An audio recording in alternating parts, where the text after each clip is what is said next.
All right, just sit back and get ready to have the most fun you ever had with an electronic device.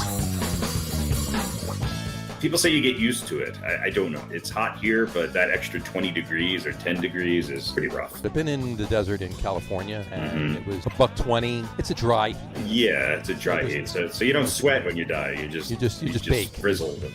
You don't. Well, that's the thing. You don't realize you're cooking until you look down and see the sizzling. So you just look like a lizard.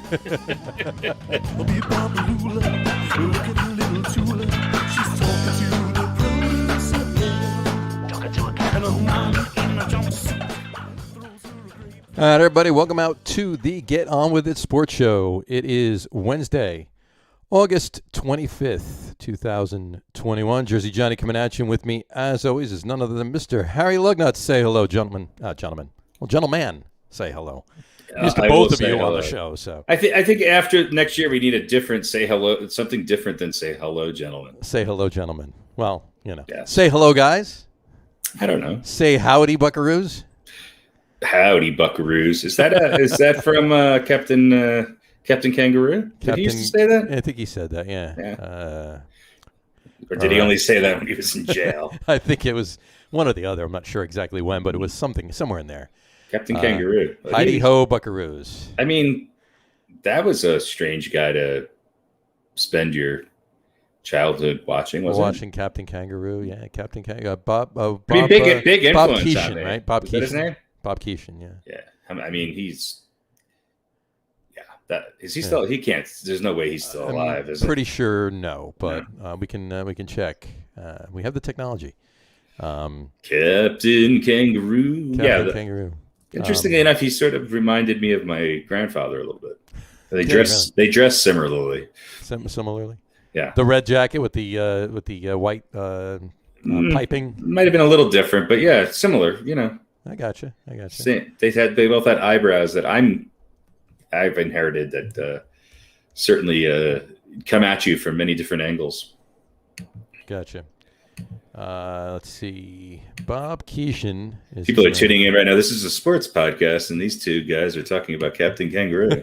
I think it was also Captain with a K, was it not? Or was that just Captain Crunch? Captain Crunch was Captain Crunch was CAPTN, right? Yeah, Captain.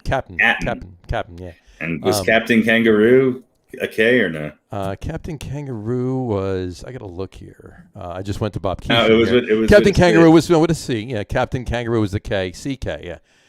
He is no longer with us. Bob Keaton passed away 17 years ago, actually, almost 18 years ago. Yeah. Look at that haircut. I mean, that was if you took, I don't know, the whole cast of Monty Python and Pete Rose and put them into then you would have maybe. Yeah, it does kind of look like 2 or 3 guys from Monty Python with Pete Rose's hair. Right. And my grandfather a little bit. Yeah. And your grandfather, just a bit. Yeah.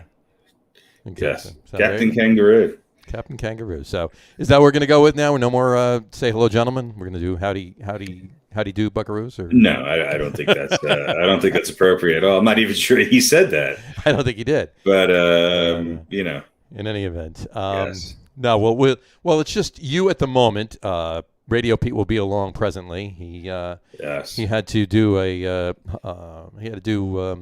some husbandly stuff, and not what you're thinking. Get your mind out of the gutter. Yeah, it involved dinner. Horse husbandry. Husbandry, yeah, something like that. Yeah, animal husbandry. Animal husbandry. Yes. No. All right. Well, we've gotten off to a stellar beginning. We'll just dive right into it. Ladies and gentlemen, Captain Kangaroo has died. Captain Kangaroo was our opener tonight, and I feel like he probably started that show when he was well into his 50s, right? I mean. I believe, or did he just look? People just looked older back then. I clicked it off already. I believe he was born in the 20s, and the show started in the 60s. So he's probably in his late 30s, early 40s when he started the show. Yeah. So my guess is he either grayed prematurely or that was a wig. I think he had some strange yellowish hair, for a while there. Yeah. That's true. We didn't really watch it, and any of us. And if it was in the 60s. It was on black and white, so how could you even tell it was gray or blonde? Yeah. Did we watch? So were we watching syndicated reruns, or was he still on? Oh no, he was still on. He was just older. Exactly. He just took his teeth out more often. He did. Yeah. I believe he was on the Howdy Doody show too before that. Who everybody got their start on the Howdy Doody show. Everybody started on Howdy Doody show. Isn't that where Joe Franklin started? Something like that. Yeah, exactly. Yeah. I don't think Al Franken started there though. No. Al Franken started on Saturday Night Live. Saturday Night Live, absolutely did. Yeah. Stuart Smalley. Well, he was a writer before He was a writer before he did any of that. Yeah. Yeah. Exactly. Yeah. And one of his best movies, I got to tell you, was one of my favorite anyway, was Trading Places. Even though he had just a small bit part in it, it was really good though. Yes. The movie, not his part. Absolutely. His part was kind of cool, but the movie was great. So anyway, we've talked about movies a lot on this show too. What are we gonna break it up this week and talk about the Yankees first? I think we should. I don't even want to talk about that other team that I'm wearing. By the way, I just want to point out the fact, since this is probably the last week that I'm wearing a baseball jersey this year, I'll start wearing football jerseys next week. I'm wearing my Mets jersey. It says Jersey Johnny on the back. So, you might be called in to play. They might call me left field next week. I might have to go in. Exactly. That's right. But in any event, let's begin. Let's first talk about the fact that the best records in Major League Baseball since August 1st, the Yankees have the best record since August 1st. They have the best record since the All-Star break too. But that's right. But right now, 19-4 right now, and 11 in a row. 11 in a row. Atlanta has the second best record at 16-5, and the Dodgers, as of yesterday, were 15-4. I'm not sure what they did last night. They won. They did. So they're 16-4. So the Dodgers. Pretty sure they won last night. Dodgers have the best record, 16-4, and the Braves are 16-5. But the Yankees, 19-4, and they're off tonight. And then 11 straight wins. It's the first time the Yankees have had an 11-game winning streak since 1985. Mm-hmm. You don't equate like long winning streaks with 1985. And they're on pace to have the best August since I think 1932 or something like that. Yep. So look, look at it. They've gotten some key pieces healthy. They did. Some of these acquisitions that they've received throughout the year. Mm-hmm. Their starting pitching is living up to what it should be. Right. And probably exceeding expectations to some degree. They're hitting, including guys who they're paying a lot of money to hit, are finally hitting, like Stanton, who's having one of the best streaks he's ever had in his career. Sure. Sanchez, I mean, last night you had Stanton, LeMahieu, and Sanchez all with clutch hits. Mm-hmm. And then the next night it could be three other guys, and that's the case. Rizzo was hot there for a while. He's sort of tapered off, and I think Luke Voit, as I kind of predicted, won back that start. Now he didn't play last night because Rizzo was in there, but I think Voigt's making a strong case for himself. He's been playing at a much higher level than Rizzo. I think the Yankees are better defensively. They're much better on the base paths, and other than Rougned Odor's kind of horrible throw last night and inability to get somebody out on a routine ground ball. The only thing that really concerns me are their two top closers. Britton might be out for the rest of the year. I don't know. That's what I sort of read, some mixed information on that today. I mean, there's schools of thought on both ends of things, but it looks more likely he's going to be out for the rest of the year. And Chapman has lost his ability to locate his fastball. He's afraid to throw his fastball. And if Aroldis Chapman is afraid to throw his fastball in the ninth inning and can't get out of the game, then what the hell is he in there for? Yeah. So that's a part of the Yankees that the back end of their bullpen right now has faltered, but they've still been able to hold on. They've won a lot of close games. They've won more close games this year than any other team in baseball. And they've gone from a team that was virtually about +0, they're like +6 or something like that to I think this month they're +50. That's crazy. This month. This month they're +50. Yeah. And so they're looking pretty good. Now, overall they're +48 overall. So if they've won, I think I could be wrong on this. The numbers escape, but I believe they've won 9 straight series. I could be wrong in that. Something like that. Well, I was going to say before. Let's go back to the 4th of July, right? So this is before the All-Star break. Okay, right. The Mets won on the 4th of July to beat the Yankees. The Yankees' record at that point was 500. They're playing 500 ball. They were 41-41. Right. They have gone 33-11 since July 4th. Right. So, if I told you on July 4th the way the Yankees were playing after losing to the Mets, No, on the 4th I of was July, calling. if I had told you they were going to be 33-11. Right. Well, would you have been? Yeah, that's about right. Or would you have been like, holy shit? Huh. I mean, no, this is surprising even to me, and I hope they can maintain and don't have what they typically do, which have these kind of points. I think that they're playing with a sense of urgency. Finally, I think that some of I think statistics aside, right. I think Rizzo, especially when Voit was out of the lineup, was a good addition because he solidifies. It sounds like he's a little bit more vocal. He's got the experience behind him, and it just puts the Yankees infield at a position with Torres and Andujar out. And the biggest story is Velasquez coming in and playing shortstop. They're now one of the better infields in baseball. If they could just teach Luke Voit how to play third base. Yeah. Although, Odor had a big home run. So his numbers don't look good, but he seems to be a clutch player.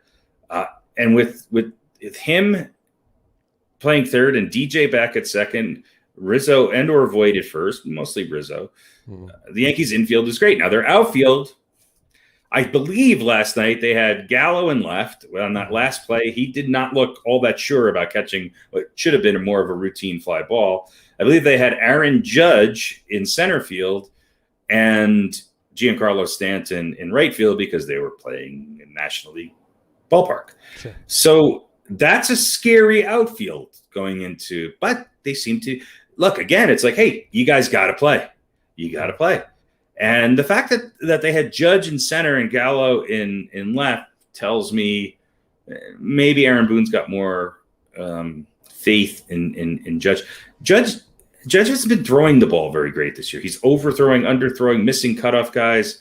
I'm not sure taking him out of right field is the best thing, but when they're in the lineup, that's a hell of an outfield. Yeah, that's a hell of an outfield, definitely. What do you think about Angel Lasquez? I think it's a wonderful story. I think we got ourselves a new shortstop. Look, I don't. Gleyber Torres had some great years. Yeah. Will Gleyber Torres ever get back to that? The odds are no. And I don't know what it is. It's the same thing with Andujar. It's the same thing with who's the other? Gio Urshela. Gio Urshela, yeah. I mean, Urshela's, and I meant to say Urshela before, not Andujar. Andujar's a guy who was hitting way better than Urshela, and Urshela would come in, if you remember, for defensive purposes. Sure. I think those are three guys which the Yankees have put a lot of faith in. Look, those are three guys which, don't tell anybody, have a lot of trade value on the open market. Sure they do. And if you can keep a Roughnet Odor or a serviceable third baseman who can hit more consistently and get Velasquez to actually, play at this level. He's a great defensive shortstop. Well, Rougned Odor has been playing third, obviously, right, with Gio Urshela and Andujar out. Right. And Velasquez played a little third, too. And Gallo's been playing a little third, too. Right. But the problem is that you moved Gallo to third, and then you don't really have anybody. They're still a little deficient in the outfield. Although you could move Gardner. Odor's got to be the guy now. You could get Guidry back out there. Although it looks like what's his name's can't figure out what's going on with his vision and dizziness. What's the medical term for that? Anyway, Equilibrium. Clint Frazier's, but I mean, Frazier's having a horrible year. He's had a bunch of horrible years. There's a bunch of people, including Gary Sanchez, who the Yankees have stubbornly not budged on. It's Sanchez, it's Torres, it's Andujar, Urshela. I feel like Urshela, Andujar, I feel like they're not trying hard enough to find a place for him in some ways. Yeah. Look, you got to remember too. Next year, the Yankees get Aaron Hicks back. Sure. So now that outfield, are they going to get Aaron Hicks back, or are they going to get a fragile version of Aaron Hicks back still? I don't know. I mean, that's a good question. I mean, a lot of these guys, if Torres and Hicks could return to where they were in 18 and 19 respectively, sure, this lineup would be dominating from top to bottom, and you'd have guys who actually could hit for average as well as power. you don't know. I mean, 2 years ago, I would argue that Aaron Hicks was the most complete player on the Yankees. This is before they got LeMahieu and before, some of these other guys. He's 300 hitter, 20 plus home runs, 80 to 100 RBIs, and a good center fielder. Right. Now there's a big question mark there. So we'll see. This year, though, I think that they have what they need, with the exception of figuring out who is actually going to be that closer. And it maybe, just maybe, from a mental standpoint, maybe you don't want one. Maybe you don't want anybody. Maybe it has to be more situational, because I think the problem with Chapman is mental. I think ever since the Cubs World Series and then coming back the following years to the Yankees and having 2 years of failed, experiences in the playoffs, I think he's in his head. And I think Britton's more of just a matter of that he's lost some juice on his ball and his location's horrible. Right. And then you got the wild card. You got Chad Green, I predicted this too. I said they're working him too hard in the beginning of the season, and you're going to see him start to fade a little bit come the end of the season. And you're starting to see that. He still comes in every once in a while. He'll get the job done, but he seems to always give up those 1 or 2 runs in the 1 or 1.2 innings that he pitches. Mm-hmm. When it comes playoff time, you have to be a little bit more lights out from that. But the Yankees are coming back. They're scoring later in the game, and they're winning close games, and that all bodes well for the playoffs. I think that, if we could get a Severino or a Corey Kluber back as an actual starter to go along with who they have right now, Montgomery, Talion, Gill, they're all doing pretty good jobs. And if you can throw in a Corey Kluber and or a Luis Severino, even if they're in long relief roles, I'm okay with that. Or maybe you have to move Montgomery to a long relief role, or maybe Talion, has to do some mop-up work. Right. But right now, the Yankees starting pitching is the reason for this. Mm-hmm. Yes, they're hitting. Yes, they're much more active on the bases. But their starting pitching over this haul has been fantastic. It has been. In fact, the one bad game, before all of this, was Garrett Cole. Mm-hmm. Other than that, their starting pitching has been very, very good. Mm-hmm. So, I think it's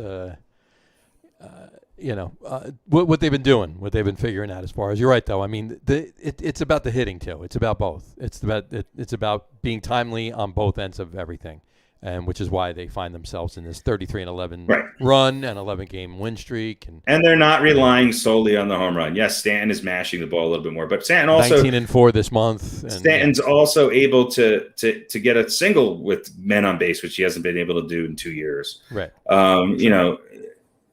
Same thing with Voit. Same thing with Rizzo. They're making pitchers work. They're getting a lot of walks. Gallo walks a lot. Yeah, he walks them. Judge walks a lot. Stanton walks a lot. They all walk a lot, and they're finally getting back to that. They're making them use pitches and get on base. I think they can actually improve their hitting with runners. They're still leaving a lot of people on base. Yeah. Well. But finally, they're breaking through with that. Don't talk to me about leaving people on base. Yes. Well, that's we'll get to that in a minute. The Mets reach third base, and that's it's like a button that signals to end the inning. End the inning, yeah. That's it. Yeah. Great. But they've been doing great, and the hitting too. And Stanton, here's some Stanton stats. Since August 1st, he's hitting .324. He's got 4 doubles, 5 home runs, 18 RBIs, and his OPS is 1.020. Yeah. Since August 1st. So he's just for the money that they paid Giancarlo Stanton is like Giancarlo Stanton right now. Right. For this month. Now, since he's been on the Yankees, and he didn't really have much history in the playoffs before that. Well, he hasn't been dominant at the end of the season when it counts. Right. So look, if Stanton becomes the kind of hitter, even 75% of what he's doing right now, then when they have somebody hitting in front of him or behind him, it makes their lineup that much more dangerous. Because if you put him higher up in the lineup and you want to give him or intentionally, Judge is going to be either right in front of him or right after him. Sure. Okay. Gallo, Rizzo, Voit. Who do you want to deal with? So I think that they've done an interesting job in moving him up in the lineup, because I think that's also helped him, because he's getting pitched to more. Right. I see that. And look, they've had Gallo and Voit and Rizzo hitting fourth. Sometimes Rizzo moves up to second, but there's a little bit more of a consistency with that. And they got Judge and Stanton up in the lineup, which I think helps. It definitely helps. It definitely helps them. That's for sure. I was going to say something else. I can't find it. Oh well. But yeah, they had a rain out, which I think was too bad, because I think that was a team that was a game they could have won. Well, that's what I was going to say. And they should have won the corn game. They should have won the fucking corn bowl. They moved up the Atlanta games, right? Mm-hmm. And gave the Yankees a night off today, right? Mm-hmm. And then they got I think they have 2 days off, right? And they're playing tomorrow, are they? I think they play tomorrow, don't they? But they got time off between the next series, right? And Major League Baseball did this, and then you go back a week ago, and we talked about this last week. Mm-hmm. Major League Baseball flexed the Mets-Dodgers game to a Sunday night game. I know. Always hurting the Mets. Look, I'm sure they didn't do it intentionally, but it's just stupid, right? That's poor planning. Yeah, the Yankees start a series at Oakland tomorrow night. Right, yeah, because they're flying across the country, and they get like a day and a half off, and the Mets had like 8 hours off, and had to fly in those. No, that was rough on the Mets. I hope that, and I haven't even looked, I hope that this playoff run isn't too condensed either this year, because that's unfair. Right. The other thing I was going to mention about the Yankees is that they're, with the exception of Minnesota, they're beating good teams. They are. Atlanta's a good team and a hot team. They've won 2 out of 3. Should have been 3 out of 3 against the White Sox. They beat Boston. Mm-hmm. They don't have a cakewalk right now. No. And now you got to go from playing Atlanta to going on the road to playing Oakland on the road. So Oakland's going to be out for blood because they want that. This is their chance. This is their chance. Take that back. Take it back. This series can dictate a lot of things, because if the Red Sox can at least maintain a little, because I think they're playing Minnesota, so you would think that they would. You would think that they're going to at least take 2 out of 3. Right. So it's not only a chance for the Red Sox to creep up, but for Oakland to get back into, owning that wild card spot. So look, if the Yankees can win 2 out of 3 against Oakland, it bodes pretty well for them. I still don't know if they're going to be able to catch Tampa, only because the Yankees have 3 pretty hot teams in their division. Yeah. So it's Toronto's cooled off a little bit, and obviously Boston's had their struggles, but Tampa Bay keeps plugging right along. They keep plugging right along. And Tampa Bay might just be the best team in the American League. Them and Houston. They certainly look that way, right? Yeah. But Boston right now is 2.5 games behind the Yankees for the second wild card spot, and Oakland's 2 games behind them. So This is Oakland's chance to, do some damage. They're not going to be able to. Is it a 4-game series with Thursday through Sunday? That would make sense since they're playing tomorrow, right? Well, the Red Sox have the second wild card spot right now. Red Sox have the second. Yeah, they're in second. Oakland's 2 games behind. 2 games back, right? Yeah. And ironically, Oakland has the biggest run differential of all 3 teams. At 65 runs, but.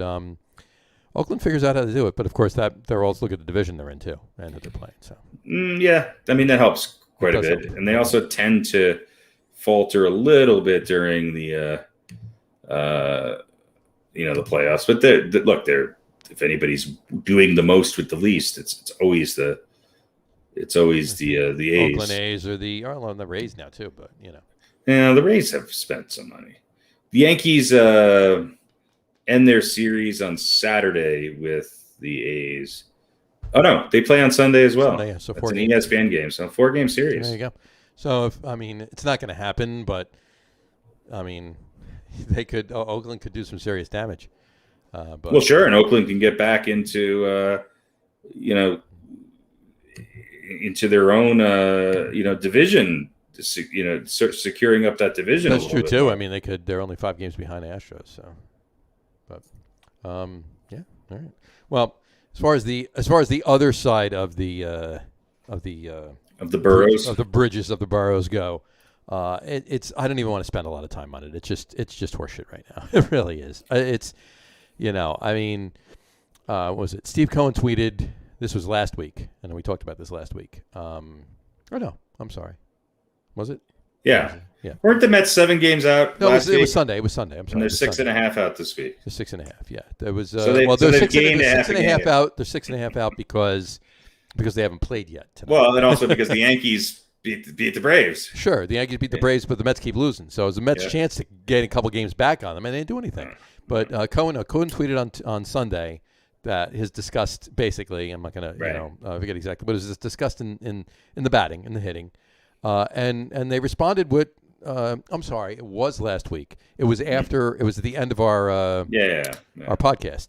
And they came back last Wednesday night after our podcast was done and hit 4 runs in the 12th or whatever and beat the Giants. And then they went on, they went back down to L.A. and played the Dodgers, and they're not beating the Dodgers, but they wound up scratching a game and did pretty good in Sunday's game. It was fine. Then they come home and lay right back down again.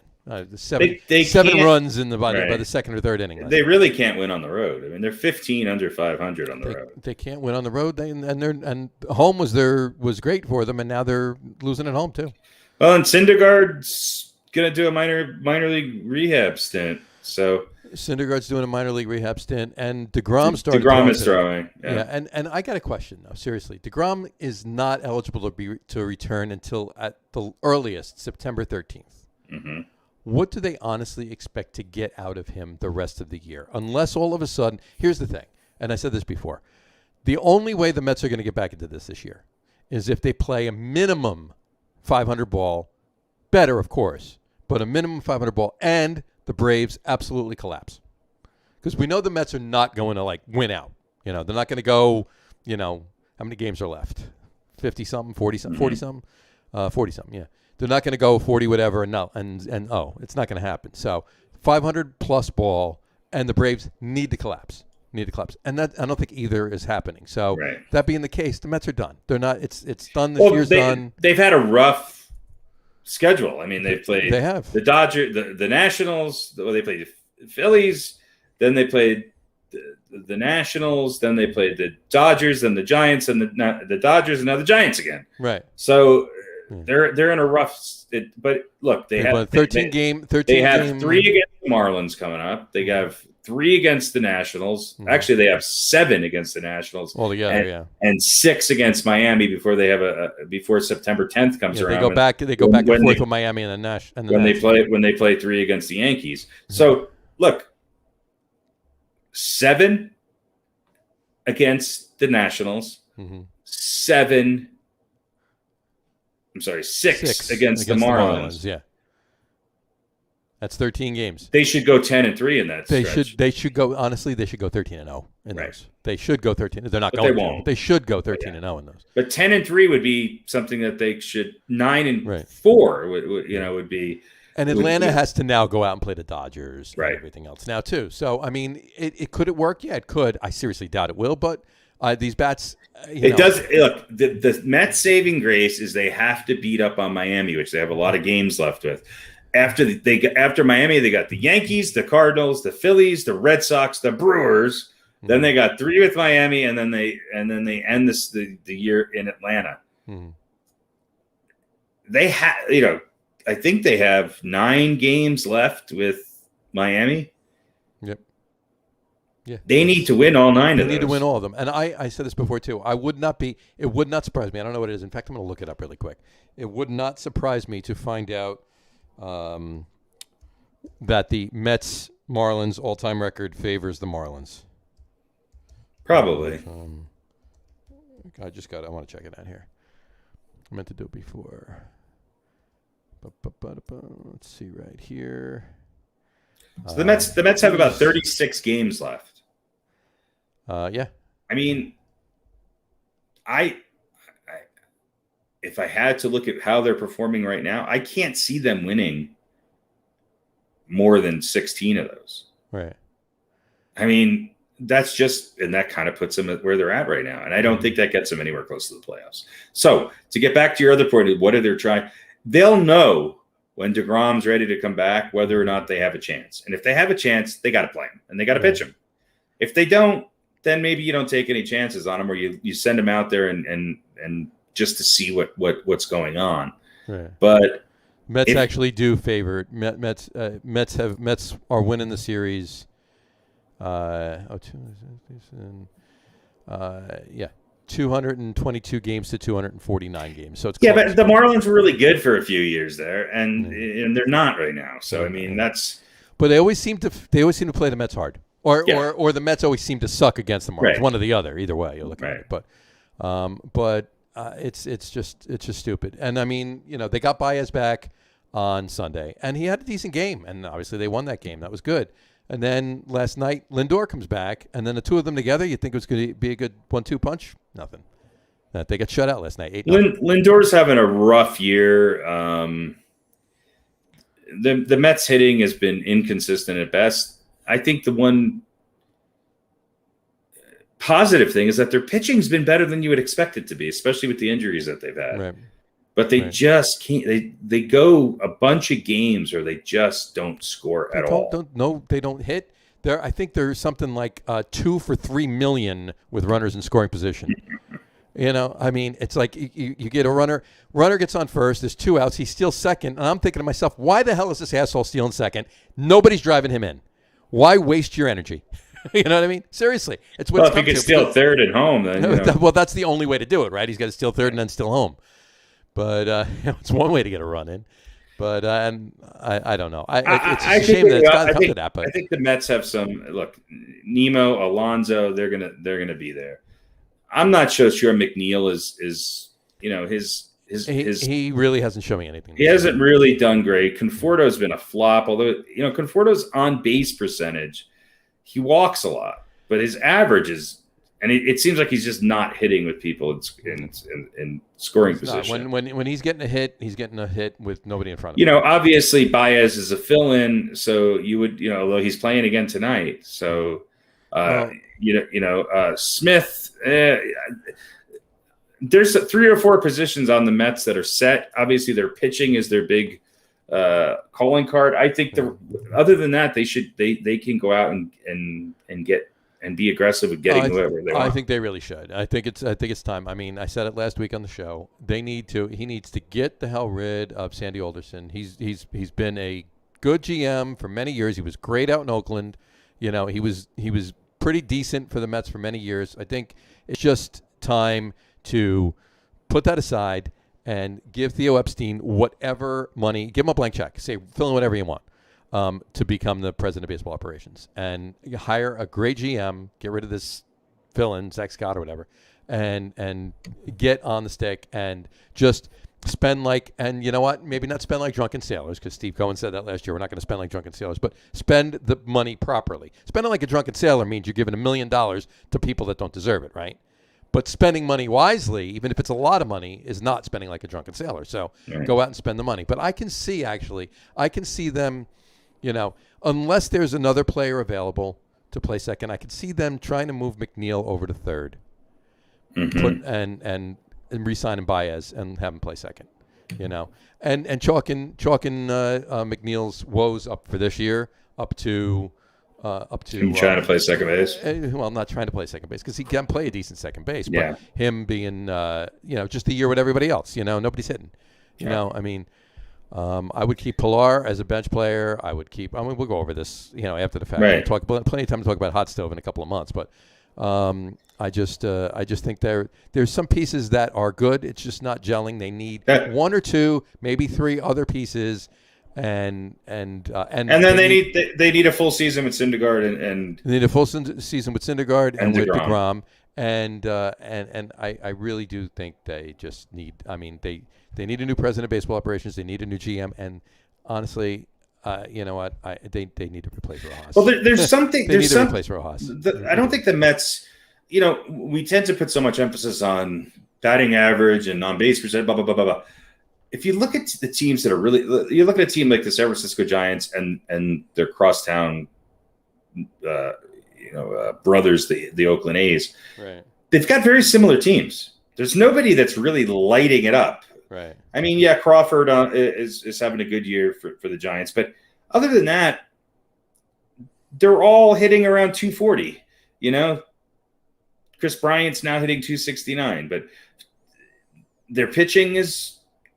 They don't even really have a dominant starter, I don't think, you know. No. But they're just winning games because they have the ability to take advantage of the opportunities that are presented to them. Exactly. And that's the difference between the Mets right now, who I don't think have less talent. I don't think on paper the Mets have less talent than the San Francisco Giants. I don't. I think they maybe have more.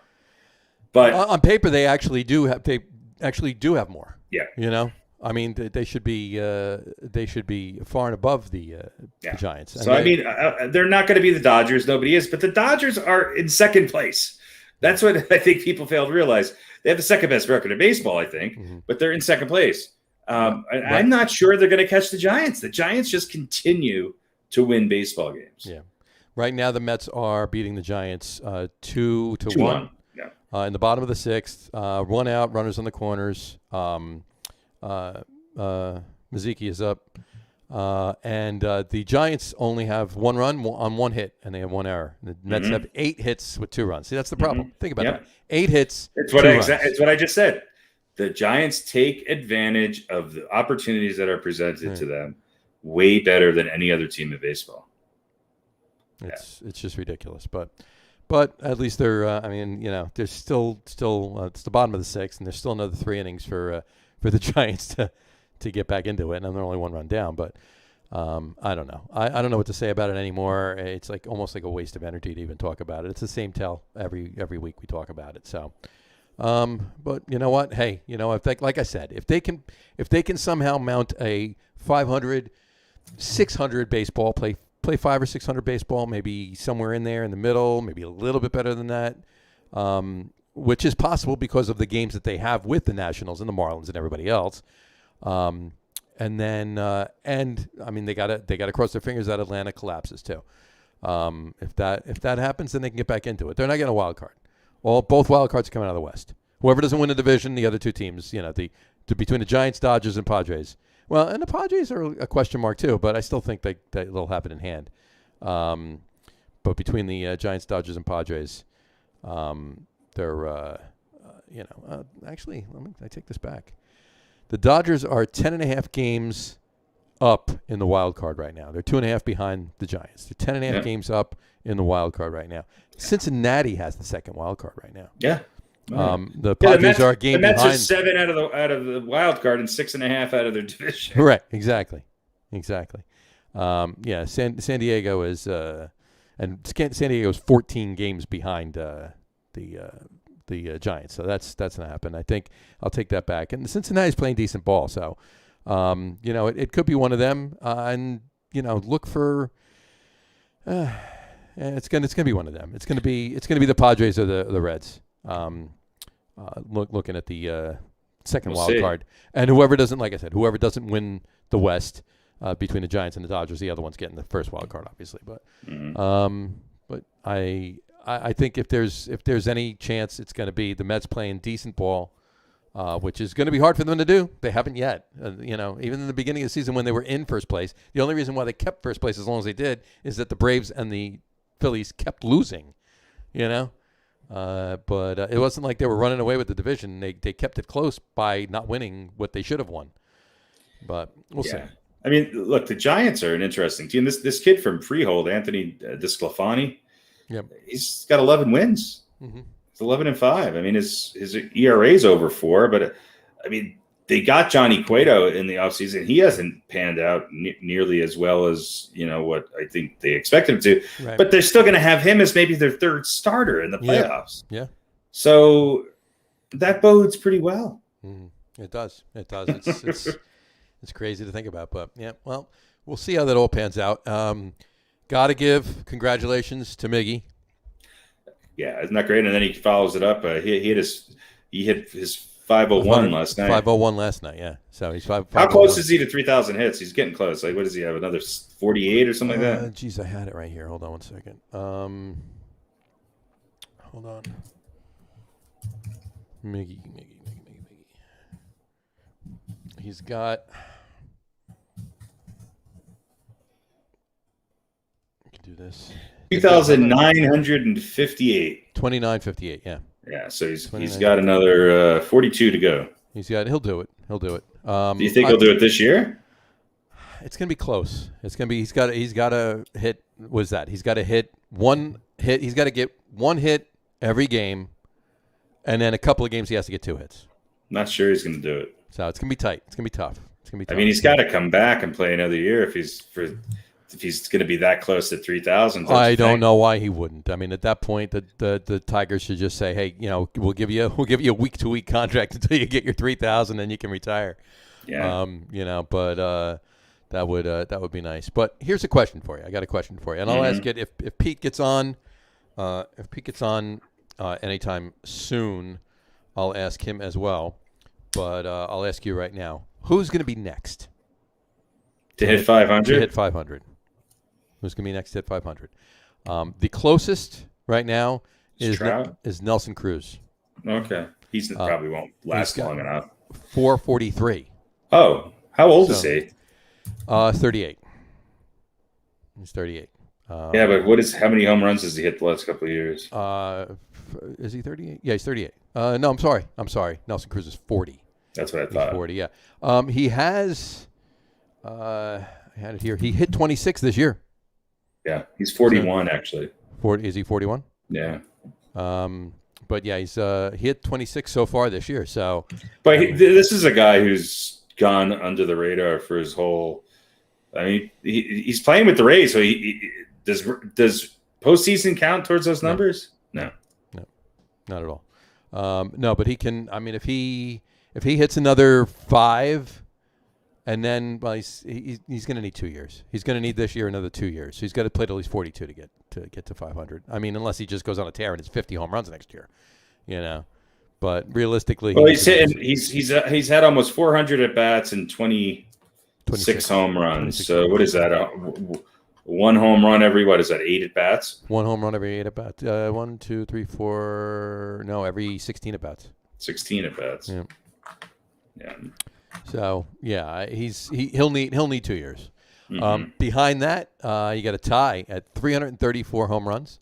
Giancarlo Stanton, who's 31, and Robinson Cano. Well, I think Stanton is. You certainly think. I certainly think Stanton is also good at getting garbage time home runs during the regular season, which is great. I mean, home run's a home run. Right. I think that.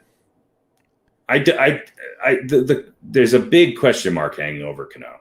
Mm-hmm. I'd love to see Cano come back and do it because I think he has the capability of doing it. It's he hasn't played in so long. Well, see, that's it. We're talking about putting Baez on second base. Cano has another 2 years. Yeah, So yeah, I mean, if Cano's healthy, you got to bring him back and put him in. Here's the thing, though. Okay, we talked about this a bunch of times. It's probably at this point a foregone conclusion that the National League is going to have the DH next year, right? Mm-hmm. So if Cano comes back, you don't have to worry about dealing him. Put him on the damn bench and he could DH. Done. Right. Then he can DH for. But here's the thing: he's 38 years old, and he's 166 home runs away from 500. So, how long is he going to play to get 166 home runs? Giancarlo Stanton has the same amount of runs, and he's 7 years younger. He's 31. Home runs. Yeah. The only thing that can hurt Stanton potentially is our injuries because he is a bit more injury prone. Right. I think that.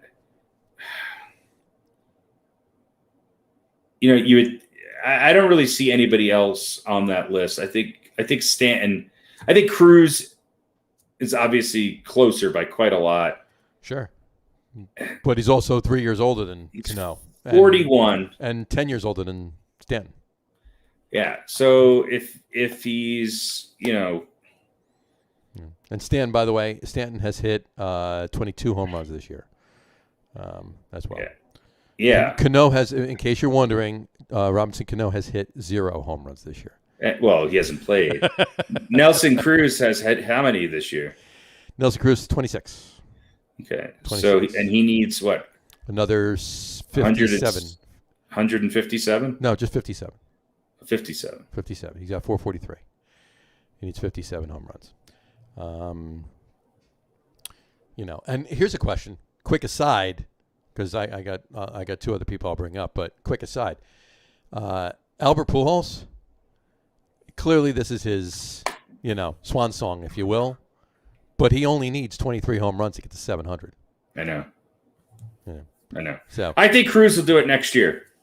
You think Cruz, between the rest of this year and next year, he'll hit 57 home runs? Yeah. It's going to be tough. It's going to be tough. I mean, that might be his mission next year, is to just hit home run after home run just to do it. But well, if right now he's hitting them at a clip that we said, one every 16 at bats, right? So 57 times 16 is 9. It's 912 at bats. So yeah, you're right. It's probably 2 years, and we'll see. It's going to be tough. If he goes on it, if he gets another, if he smacks another 10 home runs this year and just gets to 36, and goes on a tear next year, he could do it. But realistically, he's going to need part of the 2023 season to do it too, and maybe more after that. Depending on how my man, because I mean he's had less than 400 at bats this year. He's got 26 home runs. Right. So we're more than 3/4 through the season, right? Right. Oh, yeah. So let's say he gets 400 and let's say he gets 500 at bats this year. Right. I think he's going to need 2 full seasons after that. Right. Yeah. Yeah. He's gonna need the 20. And he's had a pretty good pace this year. Yeah, he is. He is. I would have said. Here's my thing. I would have said a guy at 29 years old with 310 career home runs would be the next to do it, and that would be Mike Trout. Mm-hmm. But Mike Trout only has 8 home runs this year. Mm-hmm. He's only hit 8 home runs this year. So, is he slowing down? Is he not? What's the reason? I mean, was he out this year? Was he out at all? Was he on? I don't think so. So only 8 home runs. So I'm going to say it's going to have to be, Nelson Cruz could do it. Is he gonna play? Is he going to be on the Rays for 2 years? Right. If he's on the Rays for 2 years, and they re-sign him and he stays on the Rays for another couple of years, I say it's him. Hands down, boom, it's done. If he leaves Tampa and goes to another team next year and then another team after that the following year, I don't know if he's going to get to 500 before he retires. Well, and Justin Upton might be, a guy who does it. Who is Upton younger than? How old is Justin Upton? Justin Upton's 33. 34. So I think it was just his birthday. Yeah, today's his birthday. Happy birthday, Justin Upton. There you go. So, he'll be 35 next year. Upton, he's only hit 17 home runs this year, so he's slowed down a little bit. Right. But he's got, I think, the same amount as doesn't he have the same amount as Cruz? No. Justin Upton has 324. Okay. So Justin Upton is 176. That's right. He has the same amount as Joey Votto and Stanton. So he has almost the same amount as Stanton. Yeah, they're all within 10 home runs of each other. Votto, Upton, Stanton, and Cano. Upton's. I think Stanton's got the best shot, but I don't put it past Upton because he's got 4 years. 3 years at least on Votto. Mm-hmm. Those are 3 years where his production should be higher. Sure. So Votto's 37. Who knows? Who knows? I think if I had to put money on it, Votto tops out around 400, maybe, depending on how much longer he plays. Upton probably the same. Now, Upton might go a little bit higher than that. Upton's not getting to 500. I think Stanton can get to 500. I think Cruz, like I said, if he sticks with the Rays and the Rays keep him on board. Then, which they should. He'll get it, and it'll be 2 years from now, but he'll get there. Yeah. So I think Cruz is next. I don't think Robbie Cano makes it. I don't think Robbie Cano makes it. He's 38. I think Stanton's a 50-50 chance. And it's not because of his ability; it's because of his durability. Right. Yeah, Robbie Cano's 38, and even if he does come back and play his other 2 seasons with the Mets, it's only going to be as a DH. And no matter where he goes, he's going to be a DH. You know, they're not putting him back on second. So, but I can still see Robbie. I can still see Robbie Cano hitting 22 home runs at 80 RBIs. Sure. But if he's hitting 20, let's give him 25 home runs a season. Okay, he's going to need another 7 seasons to do that. I don't think he gets there. Yeah, he's going to need another 7 seasons to get to 500. So I think Cruz, if he stays with Tampa, that's the caveat I'll put in there. If not, after that, Giancarlo. Mm-hmm. And I don't know if Mike, maybe it's just an off year for Mike Trout, but at 29 years old with 310 home runs already, you got to say that he's going to get to 500 eventually, right? But maybe we'll see. So there you go.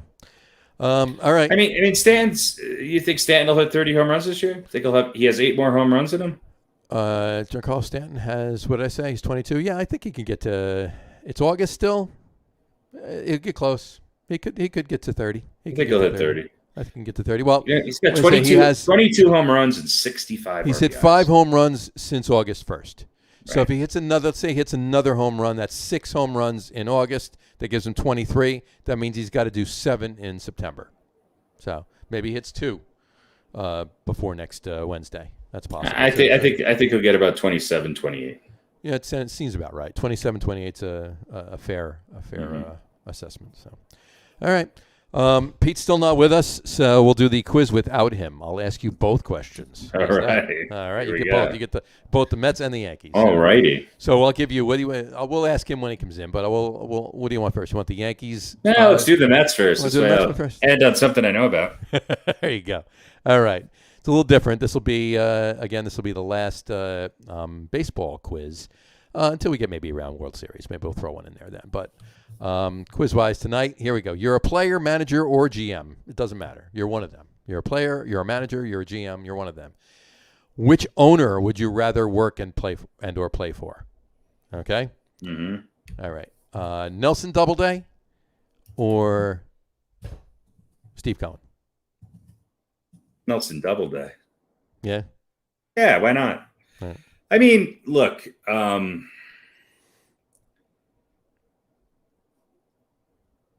yes. The verdict is out on Cohen, right? Right. Well, he's just got a lot of money. The only reason that would be in there is right. Now, obviously he's more of a Cohen's a fan with a lot of money, right? But Doubleday purchased the Mets in what, 1980? 81, yeah. something like 80, that? Okay. 80, right around there, yeah. Okay. And he was the co-owner of he was the co-owner of the Mets from what? 86. So he was the owner when they won the World Series. He was the owner when they won the World Series, and the Wilpons bought in, and then in 2002 the Wilpons bought the whole shebang. Right. So my point being is that what I like about Doubleday is he's able to go out and get other people involved, obviously, when he needs to, and he's able to work with other people. Sure. Number 2 is the Mets assembled the best rosters they have ever had, in my humble opinion, under his watch. Under his watch, yeah. And it wasn't a matter of getting 1 or 2. They not only got people, but they were able to retain people. Right. And you guys have even said it. There some beyond 86, some of their best rosters that they had were after that, and they weren't able to win at all. Right. So, 88 they had a better roster and they had a better team. They won more games in 86, but I think the team itself was better in 88. Yeah, they assembled a better team, and they couldn't get it done. Yeah, they couldn't get past the so, Dodgers. I would they almost say did, but they didn't. Sometimes the fan with a ton of money isn't the best solution to a team excelling. Sometimes you need a businessman who's able to say, you know what, I'm going to delegate this. Well, don't get me wrong. Steve Cohen is clearly a good businessman. Right. He's just, when it comes to the business of baseball, he's been a minority owner in the Mets for years. But I mean, what did that mean? I mean, he attended a couple of stockholder meetings. But that's why I think getting a guy like Theo Epstein in there, who basically brought the Red Sox back to where they are, and the Cubs, and the Cubs afterwards. So Get a guy like Theo Epstein Is he still relevant? I think so. Yeah. Theo Epstein, absolutely. Yeah. He wanted a year off. He left where he was. He wanted a year off. Based just on their resume. Look, Doubleday was a guy from Long Island too, wasn't he? Yep. He was a Mets fan. He was a Mets fan, sure. So I think right now his track record's better. Now I could ask me in 5, 6, 7 years, I might change my mind. Gotcha. Yeah. Doubleday is your choice. All right. Yes. Now we'll switch it over. Here we go. Mm-hmm. You're a player, manager, GM, whichever. Which owner would you rather work and or play for? Here we go. George Steinbrenner or Hal Steinbrenner? George Steinbrenner. All right. Look, and I'm not saying and I'm not saying anything different from Hal Steinbrenner. But the one thing I liked about George Steinbrenner was that his foot was always on the gas pedal. Right. Always. You need more money? Go get him. You need more money? Go get him. You need more money? Go get him. Mm-hmm. Now, you could argue that, Steinbrenner redeemed himself to some degree because he was the owner in 77 and 78 when the Yankees won. And they had a number of good teams after that probably, they were very close against the Dodgers again. What was that, 80, 81? 81, yeah. They were good in the 80s. And then they had a long streak where they just couldn't pull the trigger. And so Steinbrenner had a long run where trying to build a good team and didn't pull it off until Torrey came around. Yeah, really, 15 years. I mean, they were close in the early 90s. They were close, and right. I still say to this day that had the strike never happened, they won the World Series that year. Right, but part of what rebuilt the Yankees was Steinbrenner finally, for 1 or 2 years, backing off the free agent market because he finally listened and said, "Hey, we've got these guys coming up in our farm system. We need to get them in there." Right. And they did.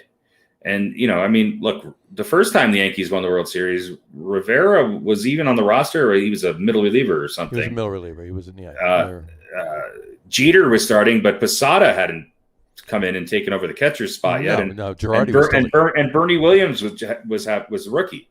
Bernie Williams was a rookie. And then Girardi was the catcher. And then the next year, Posada came in and played. Yep. And then Rivera took over for Wetland. So there was a slow building process there, which went against Steinbrenner's MO for a long, long time. He wanted the best guy who proved himself last year to be on the Yankees. The only free agents that they really added to that became a core part of the roster. I mean, other than like Clemens a couple years later, was Paul O'Neill. Right, and O'Neill was, you could argue, in his prime. Clemens was still in his prime. They went out and got it. But then what they also learned was we have a great team. So now how do we get these guys who are, how do we go out and get these guys who are at the end of their career to come in and look, right. David Cohn was a big acquisition, but nobody thought Cohn was going to be able to play at the level that he did still. You got 2 guys from the Mets that were all but washed up, right? And came over and won a ring. They went out and got Wade Boggs. They went out and got who's the outfielder from the Braves? David Justice, the Indians. I'm sorry, Indians. Yeah. He went to the Braves after that, didn't he? I believe so. He went to the Braves after the Yankees. Yeah. So they got David Justice. So those were different kind of moves, but definitely Steinbrenner. Hal Steinbrenner is, I think, much, and because he grew up with this, he's much more. He defers to Cashman. To Cashman much more so than Steinbrenner. Yeah. Absolutely, no, I agree with that, 100%. Don't forget Chuck Knobloch. Can't forget Chuck Knobloch. Yeah, well, Chuck Knobloch was great, and then Chuck Knobloch almost single-handedly blew us some games. I'll never forget Don Zimmer wearing a helmet in the dugout because of Chuck Knobloch. Because of Chuck Knobloch. I mean, this was before Pedro. He should have worn a helmet when he went out. Should have had that helmet on when he went after Pedro. Oh, my God. I couldn't believe it. When he ran out of the dugout, I was like, oh, my God, what is he doing? Yeah.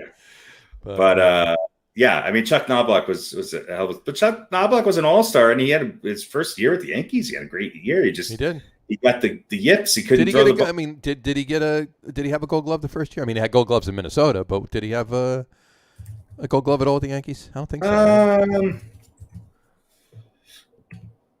not sure. I don't know. That's a good question. Jimmy, get on that. Yes. But in any event, and then other lesser names too. You talk about in that time as far as the Yankees go. You talk about, Aaron Boone. Whatchamacallit? Who was that? Oh, geez, I can't think of his name. Whatever, but you know what I'm talking about. But Knobloch,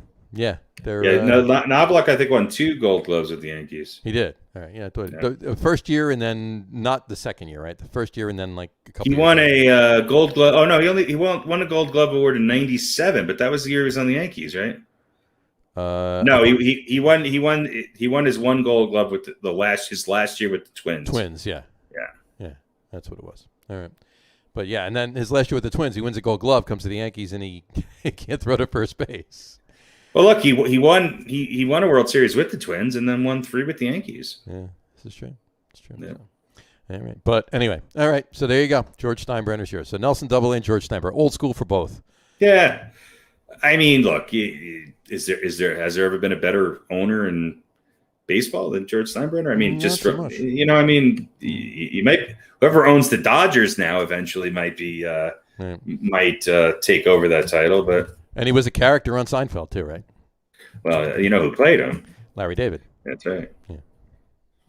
So that was great. Anyway, all right. Let's see. Calzone? What's a calzone? Calzone. Costanza, go get me that calzone. Costanza, give me a calzone. That's great. I love that. Anyway.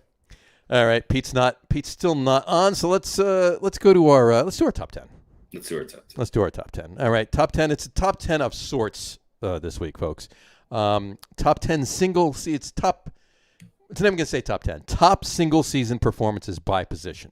Okay, it would be a top 10, but we're doing a right-handed pitcher, a left-handed pitcher, and we're doing a closer. So there's 3 pitchers as opposed to 1. So it's 12. All right. So top single season performances. I'll put it up. Top single season performances by position. All right. We'll kick it off. We'll go around the horn number wise. Right. We'll start with right-handed pitchers. All right. And it's by position. So there's a year attached to these too. Okay. Let's kick it off with. Hold on. I gotta bring up my screen so that I can. There we go. We're going to start off with right-handed pitcher. Just in time. Look who's joining us. Welcome to the show. Hey, guys. How's it going? How you doing? My throat's a little scratchy. Is it really? No. Hanging out on the Not at all. hanging out in the bathrooms at the Turnpike again. I've been smoking some of that wacky tobacco. Wacky tobacco. How was dinner? It was good, but the service was a little slow. Well, happy birthday to her. Yes. Please tell Happy her. birthday to my wife. She's 27 today. 27 years old. Nice. Yeah. I thought she was 24 myself. So. No, it's been a while. So. Yeah. It's been a few years since she was 24. Yeah. There you go. Yeah. So dinner was good. It was literally around the corner, but service was a bit slow. Service was slow. But, slow service. Well, it depends. Sometimes you want slow service. Usually not at dinner, though. Yeah, no. Yeah. Only at the massage parlor. Unwelcomely slow. There you go. All right. I'll ask you really quick because we just finished the quiz and we're just about to move to the top 10. You can fire them off really quick. I got to get dessert. Hold on. Harry did them both. No. It's easy peasy. Harry did them both. So you fire them off really quick. All right. We don't have to get into a discussion about them because we just did. But here we go. You fire them both. Are you saying my opinions are not discussion? No, you can give your opinion. I'm just saying we don't have to get into a discussion. We're not You give your talk opinion, about just not on the air. The 3 of us do not need to get into a discussion, is my point. Anyway, all right. You're a player, manager, GM. Doesn't matter. Player, manager, GM. I'll take GM. Well, whatever. Oh, all right, Any of sorry. them. Which owner would you rather work and/or play for? Here we go. Ready? We'll start with the Mets-ish rendition of it. Here we go. Nelson Doubleday or Steve Cohen? Silence as he ponders. And he's muted now. He's checking something. He's looking in his book, his diary. He's written this down. He's checking. And he's still muted and talking. But You're muted. you're muted. I did not mute you. I- There you go. All There we- right. Yeah, I lost my headphones there. You lost your headphones? So They're what right are in the your owner choices? head. Double day or cone? Double day or cone? Who would you rather play for? I'll Work take, and go play for? I'll take double day. Double day. All That's right. the right answer. There you go. And on the For other a second, I thought you meant Abner Doubleday. Abner double day. Would you? Would you? And then I went, I don't know Would if you I rather wanna- play for? I don't know if I want to live in that period of time. So. All right. And the other end of the spectrum, who would you rather work and or play for? George Steinbrenner or Hal Steinbrenner? George. George. There you go. All right. Easy Absolutely. peasy. You know where you stand with George. You know where you stand with the man. Although Hal seems to have gotten better, right? He's all right. He defers a little bit too much to Brian Cashman. I think Brian Cashman and Aaron Boone have just renewed their vitality and their jobs by a Yankees team who's playing on all cylinders. There you go. Yeah, there we go. Right. That's winning the great panacea. So. Winning the great panacea, exactly. All right, so let's move on to our top 10. We were just saying the top 10 tonight is a top 10 of sorts. It's top 12, actually, because we have 3 pitchers, but it's top single-season performances. So less people than our normal top 10. Less people than – it's only 12, so it's less people than a normal top 10, right? Top single-season performances by position. So there's a year attached to each of these. With these positions, it's position, player, year. So that's what we're doing. So we're going to kick it off with right-handed pitcher. And right-handed pitcher – our top single-season performance by a right-handed pitcher tonight is Sandy Koufax in 1965. 1965, Sandy Koufax. Geez, he had an ERA of 2.54. He went 14-7. He started 28 games. Started 26 games. Appeared in 28 games. Actually had a save too. That's what put him over the top for me. Yeah. I'm sorry, I'm looking at the wrong year. He still had a save. Yeah, he went 28 starts, 29 appearances. And he went 19-5. That's what I was looking at the wrong year. I apologize for that. His ERA was 1.74 that year. Just an amazing year. His WHIP was .928. So he won. Came in third in the Cy Young voting. Was an All-Star, and he was. Came in. He was an MVP too that year, I believe. So there you go. 1965, Sandy Koufax, guys. Great year, one of the best. The second set of stats is much better, so we'll go with that. Mm-hmm. Yeah, pretty. Which I think was from 1965. And well, the problem is I'm looking at it. There we go. I should just actually highlight it, and then I can see it a little bit better.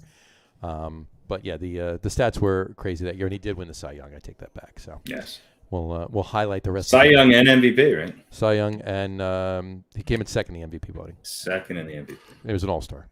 So there you go. So 1965, right-handed pitcher, top single-season performance, Sandy Koufax in 1965. Yeah. Pretty good in the World Series too. Well, that's what kind of pushed him over the top for me. Yeah, so. yeah. I actually, in deference to you, or in honor of you, Harry, I did actually look at some postseason results and kind of went. I was going to say, I thought you were going to say, in honor of you, I actually looked at some stats. Yeah, I mean I've done that a couple of times already, but this time I actually season performances. Not only did I look at them, but I took them into account too. Nice. I appreciate that. Yeah, gotta love it. Yeah, he won. Didn't he win two out of the 4 games in the World Series? Yeah. And it wasn't his ERA was like .3 or something. He actually lost the game in the World Series, but I think he lost that game 1-0 or something like that. Right. Yeah. So, crazy. So he won 2 games, and lost 1 in the World Series. It's crazy. It was a 7-game series. I think he pitched in 3 of the games. Mm-hmm. And his ERA was .38. Yeah, and he had a loss. And he had a loss in the World Series. He'd fit in well on this That's new Mets team. Yeah. Fitting great with the Mets team, absolutely. Yeah. So. Koufax and DeGrom, and and it still takes him 7 games to win. Oh no! See, Koufax could pitch for the Mets right now and have a .038 ERA and still be under 500. He'd be at 500 at best. Yeah, that's. That's pretty ridiculous. It's pretty disgusting, but pretty real. So yeah. Anyway, all right. Don Drysdale was also that's a hell of a starting pitching staff. Sure. Jim Cott, who I feel like he was 105 when he pitched later in his career. Yeah, really. Was in that World Series. Crazy. Mm-hmm. Yeah. There you go. All right. So right-handed pitcher in 1965 would be Sandy Koufax, or right-handed pitcher Sandy Koufax in 1965. There you go. All right. Moving on to left-handed pitcher. Our top single season performance by a left-handed pitcher is Bob Gibson in 1968. Gibson was a right-hander. Koufax was a left-hander. Koufax was a lefty. Then you wrote it differently because I copied and pasted. I got LHP Sandy Koufax, RHP Bob Gibson. All right. We'll switch them up then. I think I just wrote P. All right, there you go. I couldn't pick one over the other, so that's why I put 2 of them in. I didn't think about which arm they used to throw. It's just like, I don't know. These guys are both pretty damn good. They're both pretty good. So there we go. Okay, so now we got it right. So top single season performance by a left-handed pitcher, Sandy Koufax. There we go. All right, and now we're going to right-handed pitcher. So it would be Bob Gibson in 1968. All right, 1968. Bob Gibson had a 1.12 ERA. He went 22-9. Started 34 games, and he his WHIP was 0.853, and he won the Cy Young and the MVP that year as well. Yeah, but the 2 stats other than the staggering 1.12 ERA and 9 losses is that he had 28 complete games. Yeah. And 13 shutouts. Yeah. 28 complete games, 13 shutouts, yeah. Yeah, 6 games he did not complete. Oh, and by the way, he had 268 strikeouts, too. Oh, yeah. Not 168. Yeah. 268 strikeouts. Yeah, which is, I mean, he's, what do we consider? What's the cusp of the modern era? 100. No, year-wise. Oh, you mean as far as complete games? No, just as far as baseball in general. No, I don't know. I mean, modern kind of has to move forward a little bit. It's still sort of the 50s, I guess. Yeah. So I would say there's 3 distinct eras. You got like the 50s into the late 50s. Like the early 50s were definitely their own thing. Then you had kind of the late 50s into early 50s were a holdover from before, from the 30s, 40s, 50s. Yeah, into like the early 60s, and then you had the late 60s and 70s, and that's when you had a lot of dominating. I mean, from 64, 65 through to like 72, 73, 74, just some incredible. The point I was trying to make is 268, that number is big for any era. Yeah. It's like, even when guys were striking out, 300 and some odd, I guess the guys like Schilling and Randy Johnson were, up in that range, but 268 is a lot of goddamn strikeouts. Oh, and by the way, that was his 3rd highest strikeout total for a year. All right. He threw 270 strikeouts in 65, and he threw 269 the following year in 68 and 69. Yeah, it's almost 8 strikeouts a start. Yeah. And he was over 200 how many years? 1, 2, 3, 4, 5, 6, 7, 8, 9. 9 years? 9 years. 1, 2. Yeah, he had 1 more the next year.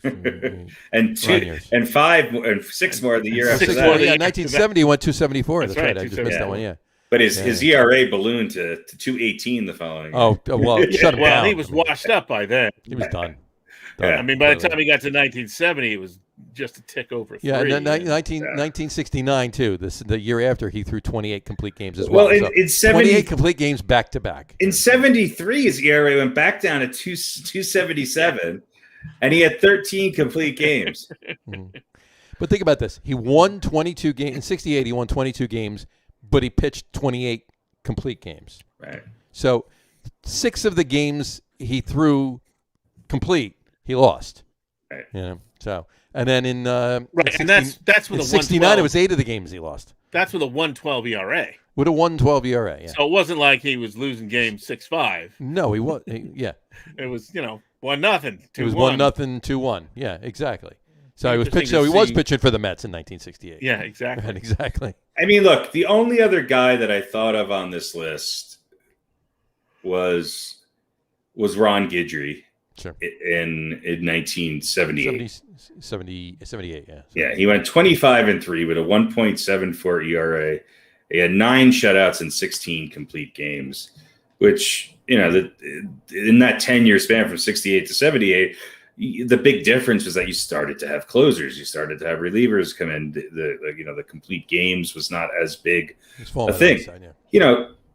And Guidry was amazing too, because 5 years later, 5 years later in '83, he won 21 games and had 21 complete games. Mm-hmm. So that year was pretty special. 1978. So he would be the one guy who, if we had to pick one other amazing year, I think he would be certainly on that list. And there's a few years that Pedro Martinez had that were also sort of honorable mentions. Yeah. There's a couple of years that are close. Pedro and Maddox went 19-2 or 3, right? 1 year, and a couple other guys, I guess.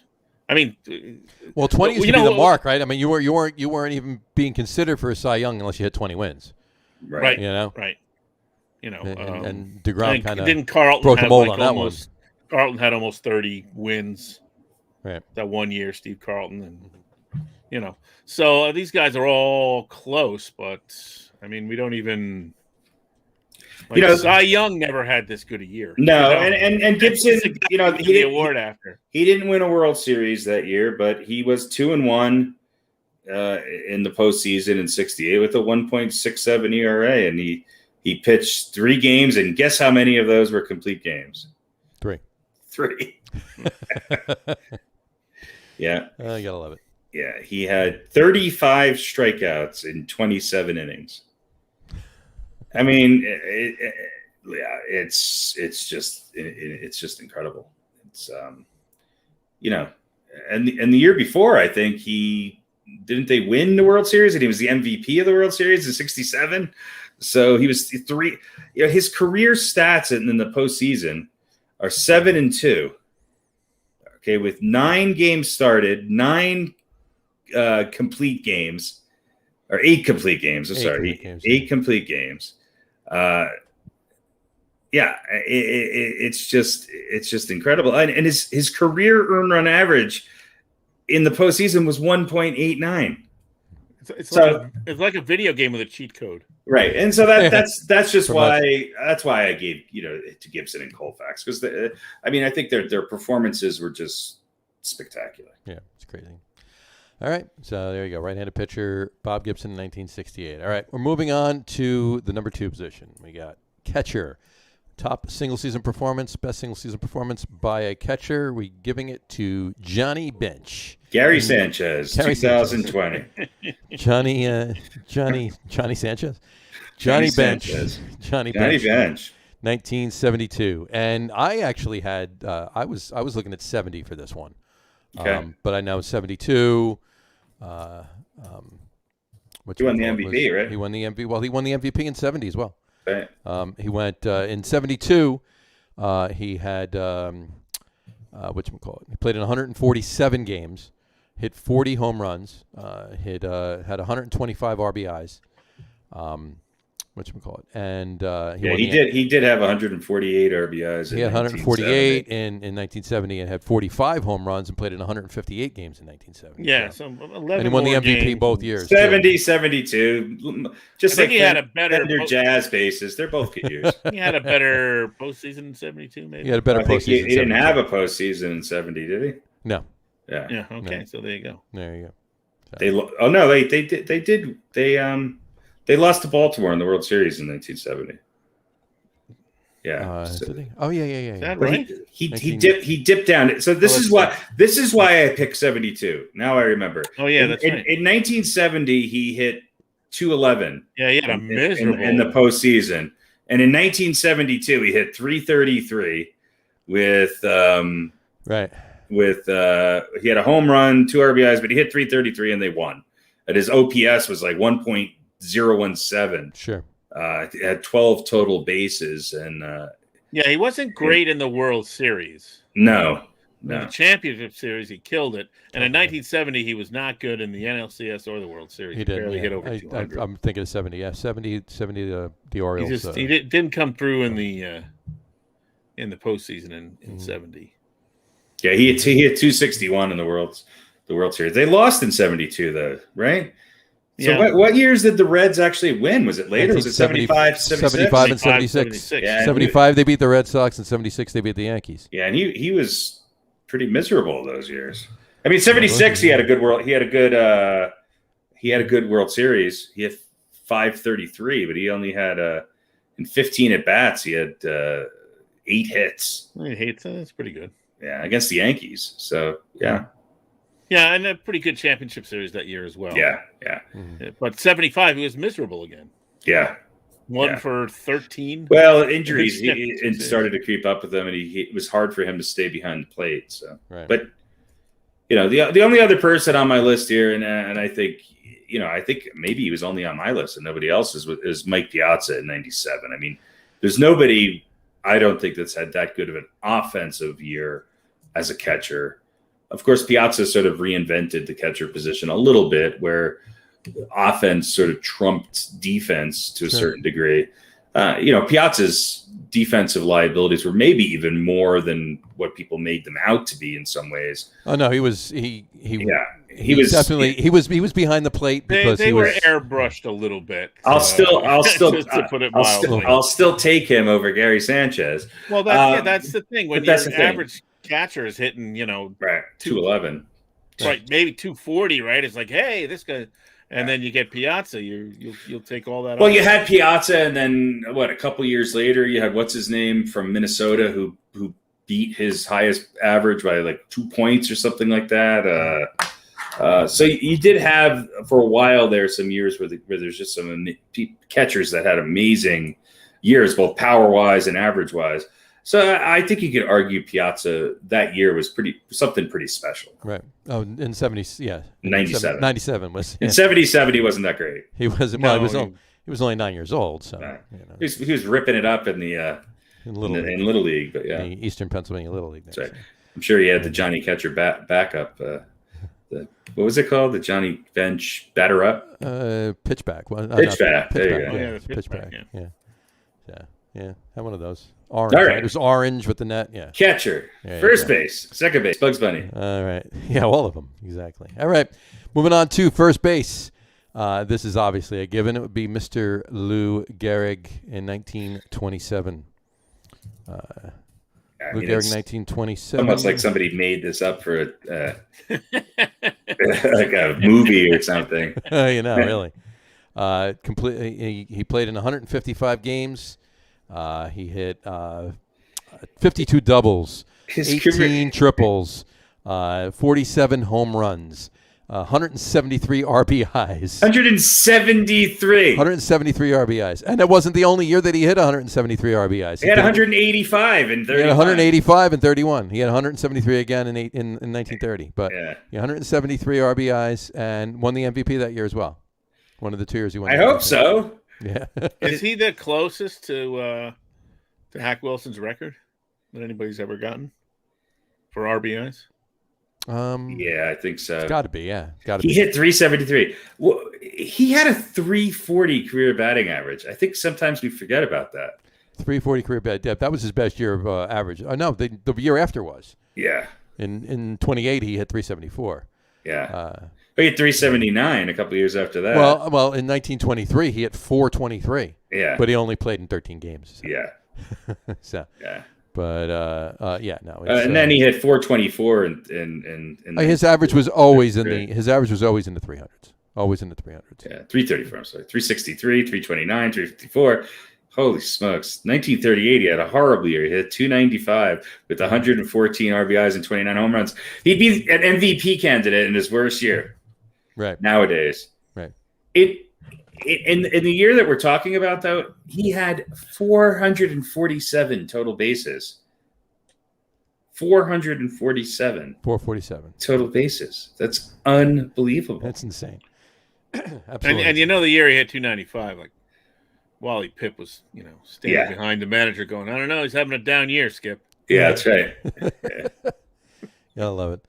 The day he dipped to, 299 or 298. Something. I'm here if you need me, Skip. Yeah. Go right back in. Go sit down, Wally. Yeah. Wally, come on. Coach, put me in. Anyway, there you go. First baseman Lou Gehrig in 1927. All right. Moving on to second base. Second base is going to be Rogers Hornsby in 1924. Rogers Hornsby in 1924 played in 143 games, had 536 at-bats, 121 runs he scored, 227 hits. And that was his third lowest hit total. Third highest hit total, I should say. 43 doubles, 14 triples, 25 home runs. Only 94 RBIs, though. Only 94 RBIs. But his average, his batting average was 424. And his OBP was 507. So, slugging percentage, 696. Here's something to when you're comparing his career to Gehrig's. Gehrig's WAR was a staggering 113. Mm-hmm. Hornsby's is 127. Mm-hmm. Yeah. I mean, that's just not right. That's just not right. No, it's just not. So, but that 227 hits he had, he in 2 years earlier in 22 he had 250 hits. Oh yeah. And in 21 he had 235. So yeah. 89 walks. 89 walks. Yep. 424. Insane. 424 batting average that year. That's insane. So his OPS was 1.203. It was higher by a couple points the next year. Yeah, 1.245. Yeah, you talk about the 94 RBIs. The next year he turned around. His batting average dropped almost 20 points, but he had 39 home runs in 1925 and 143 RBIs, and he still hit 400. Yeah, I think I picked 1925. Yeah, so either one of these, they're I'm both fine pretty impressive. But 400 is amazing. Yeah. But 424, and he was MVP in 25 too. He wasn't. There's a huge difference between 324 and 350. Or 300 and 324. The difference between 403 and 424 is staggering. Yeah. How did he come in second in the MVP in 24? Came in second with a 424 batting average. He came in second. Who did he lose to that year? I'm finding that out right now. Where we got Dazzy Vance. Oh, Dazzy Vance. Dazzy Vance. Sure. There you go. That was my second guess. Dazzy Vance only played in 35 games. Was he a pitcher? It was a heck of a year, yeah. Yeah, 35 games, and 106 at bats. But yeah, it was 28-6. He was 28-6. They didn't have the Cy. Remember, they didn't have the Cy Young back then. Yeah. All right. So there you go. So that's why he lost, because of Dazzy Vance. There was a guy on Pittsburgh named Rabbit Marinville. It's a great name. That's a great. All these names. They don't have names like this anymore. They do not have Dazzy Vance, Rogers Hornsby, Frankie Frisch, Zach Wheat, Ross Youngs, High Pockets Kelly, Rabbit Maronville, Kiki Coiler, Jack Fournier, Ed with 2 D's, Roush. Yeah, this is just some good stuff. Burley. Don't forget about Baby Doll Jacobs. Babe Pinelli, Rube Bressler, and Burley Grimes. Burley Grimes. I was just looking at that one. That is all time. That's gotta be my new stage name. Burley Grimes. Burley Grimes. And Eppa Rixey. He was Burley Grimes was dating Jim Bottomsley, I think. Jim Bottomsley. Burley Grimes. Eppa Rixley. These are some great names. Jeez. Burley Grimes. I did a bad job naming my kids. Yeah. By the way, this week's old balls. We don't need to know anything about him. Is Burley Grimes. Burley Grimes. Burley Grimes. Enough said. Burley Grimes. Rogers Hornsby. What a great year. Rogers, Hornsby, yeah, unbelievable year. And High Pockets Kelly. That's right. Gotta love it. Not sure what that means, but I don't think That's I want his to given know. name too. I think. Yeah. What is High Pockets? Well, they Kelly? meant to name him Hippocrates. Yeah. But no one could pronounce it, so it became That's right. High Pockets. Yeah. It's better than Hot Pockets. Doesn't even give his real name. That'd be great if his great grandkid was Hot Pockets.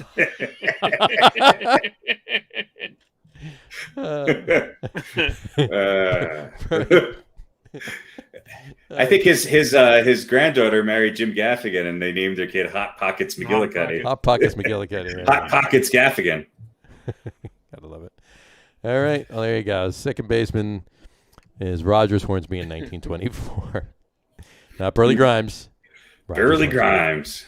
All right, so we're going over to third base. We're doing third base. Third base is going to be Mr. George Brett in 1980. He's the best. George Brett in 1980. Was that the Pine Tar year? Yeah.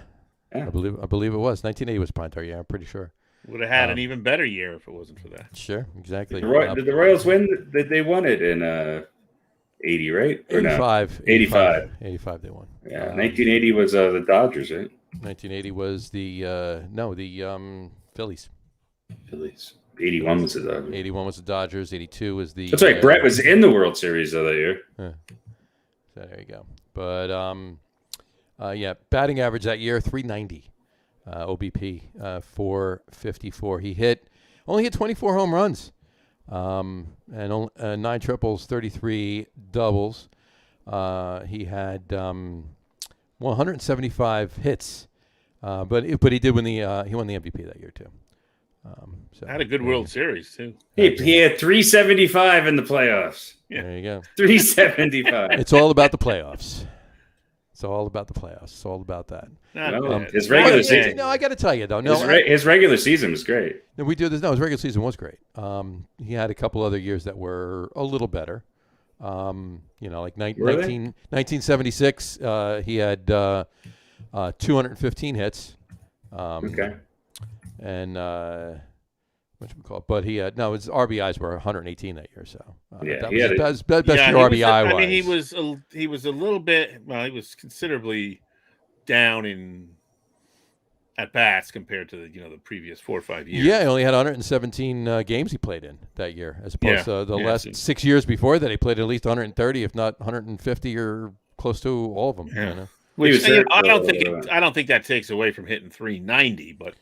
Well, no, obviously, because your batting average is what you hit. So it doesn't matter how many times you get to the plate. But 450 at bats is. But just think about it. He had 118 RBIs in 117 games. Yeah. Right. Yeah. Yeah. Yeah. Absolutely. But you look at it though. He had 515 plate appearances. But with the exception of 78, the years prior to that, he had 701, 627, 705, 697. So he was in more games those years. This was the most RBIs he's had in 30 something less games. Right. Yeah. Exactly. And that's with 175 hits. Right. Yeah. Right. Exactly. And they very efficient. It's consistent. One of the most efficient seasons. Maybe didn't he win our best third baseman of all time? Did he? He was our best third baseman of all time. Yeah, he was. It was actually, I believe, he was tied with Schmidt. Yeah. Yeah. For number one, but yeah, you're welcome, Mike Schmidt. You're welcome, Mike Schmidt. But I assume that was because of me. Probably. Schmidt, he was great, number one. Not me. But he, whatchamacallit. But yeah, the World Series, he was good. He was great in the World Series. But the Royals lost, was it 4-2 to the Phillies? Yeah. In the World Series. So, but I think that was a year of destiny for the Phillies, wasn't it? Yeah, pretty much. I don't think they were expected to. All right, George Brett. Third baseman George Brett, 1980. There you go. All right, moving on to shortstop. Cheater. Speaking of cheaters. Speaking of that, shortstop, we're giving it to A-Rod, Alex Rodriguez in 2001. 2001, we're giving it to A-Rod. Let's see. If you really look at it, A-Rod could have very easily won best season for third baseman, too. Yeah, he had a couple of good ones over at third too. But he played in every game that year, and it was three times in his career he played every game. 01, 02, and 05. But whatchamacallit, that was his first time playing in all games. He had 133 runs, 52 home runs he had that year, 34 doubles, had 201 hits, and his batting average was it was lower than a lot of the others. We're talking it was only 318. Yeah, the next year he hit 300, and he had a couple more RBIs and a couple more home runs. I think I picked that year. Mm-hmm. I just picked this year because he won. Did he win the MVP this year? Or no, he did not. No, he won the MVP in 03. Yeah. He won the MVP in 05, and he won the MVP in 07. Yeah, I think this was a case where I didn't let the steroids. I took steroids out of the equation. Well, his total bases this year were 393. 393. This was his first year with Texas too. This is after Seattle sent him packing down to Texas. But this is his first of the 3 years in Texas he had. Right. But he missed in 3 years with Texas. He missed one game. The numbers between 2001 and 2003. Oh, 2000 and 2000. I mean, yeah, even 2000, but like eerily similar. Yeah, 399, 392, 396. Well, with the exception of 1 year, which was 97.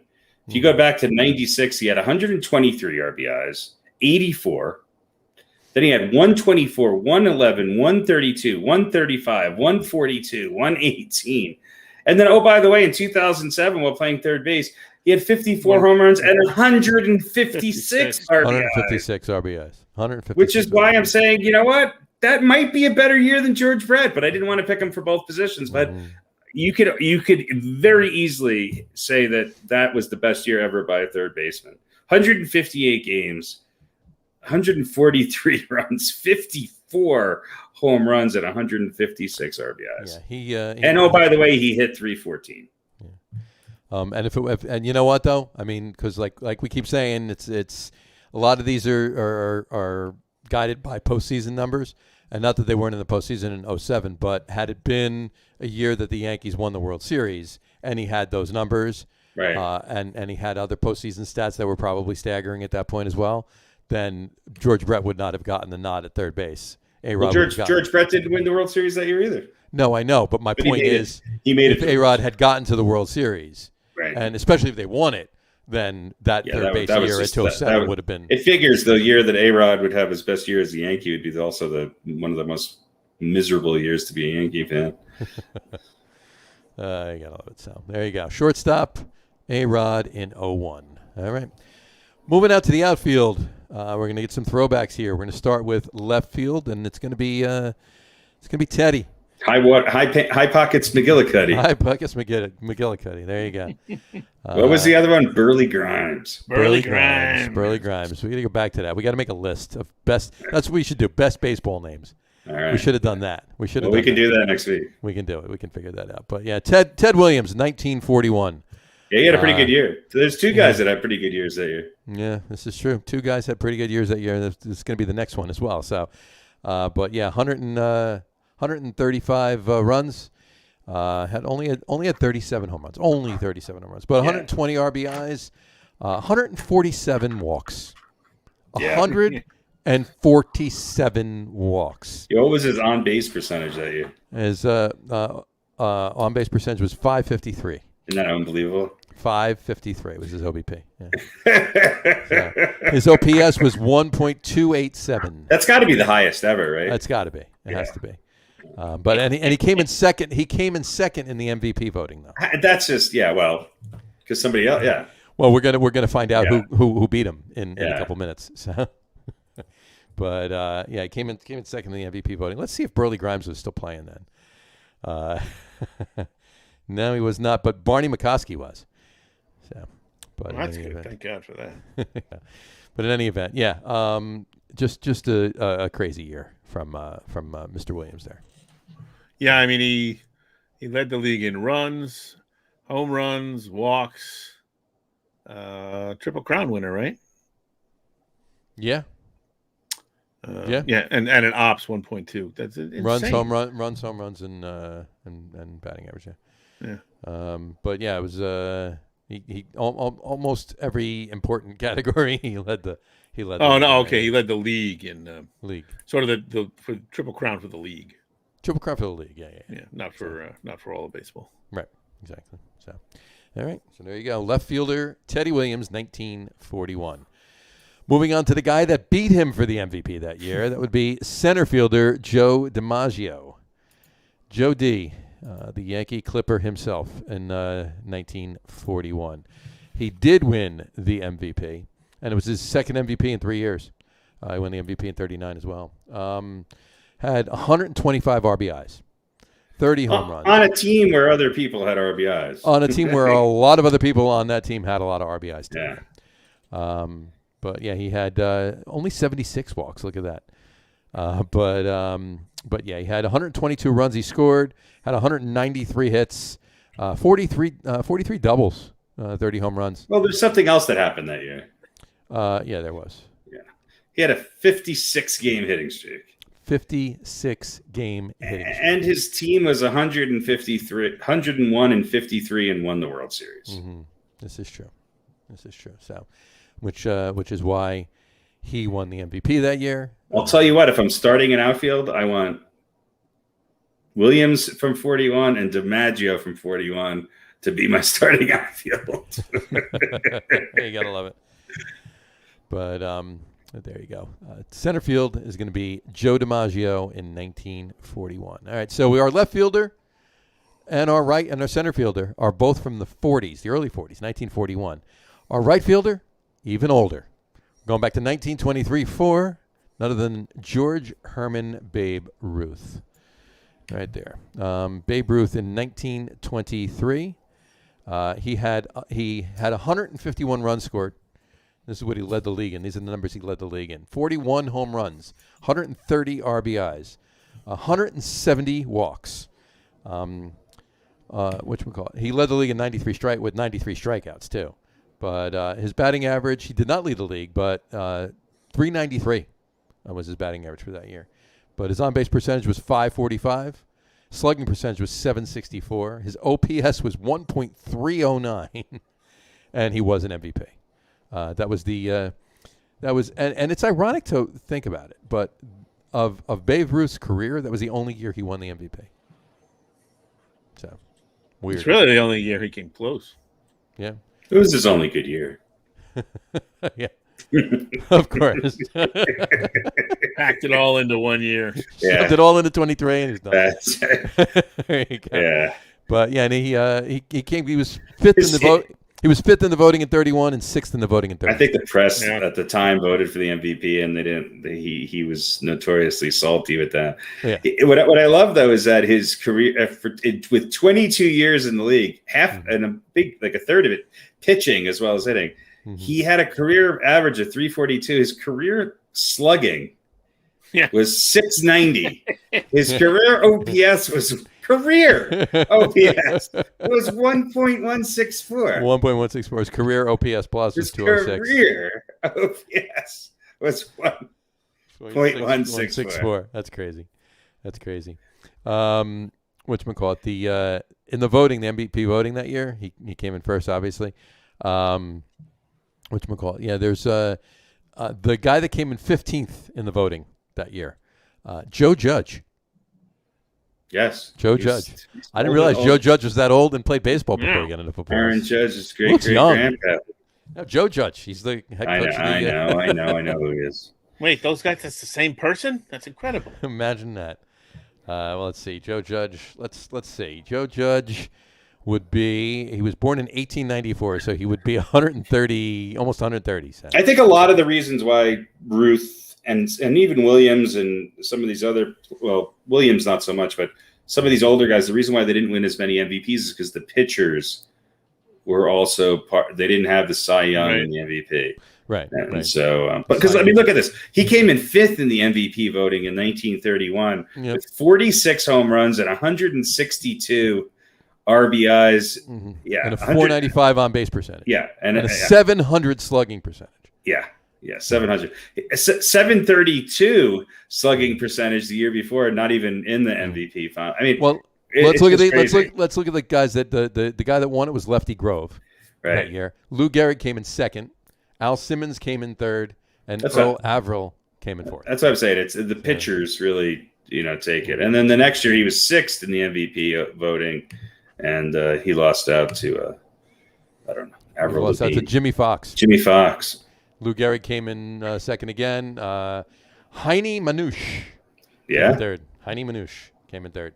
Earl Averill fourth again, and Lefty Gomez came in fifth ahead of him. So there you go.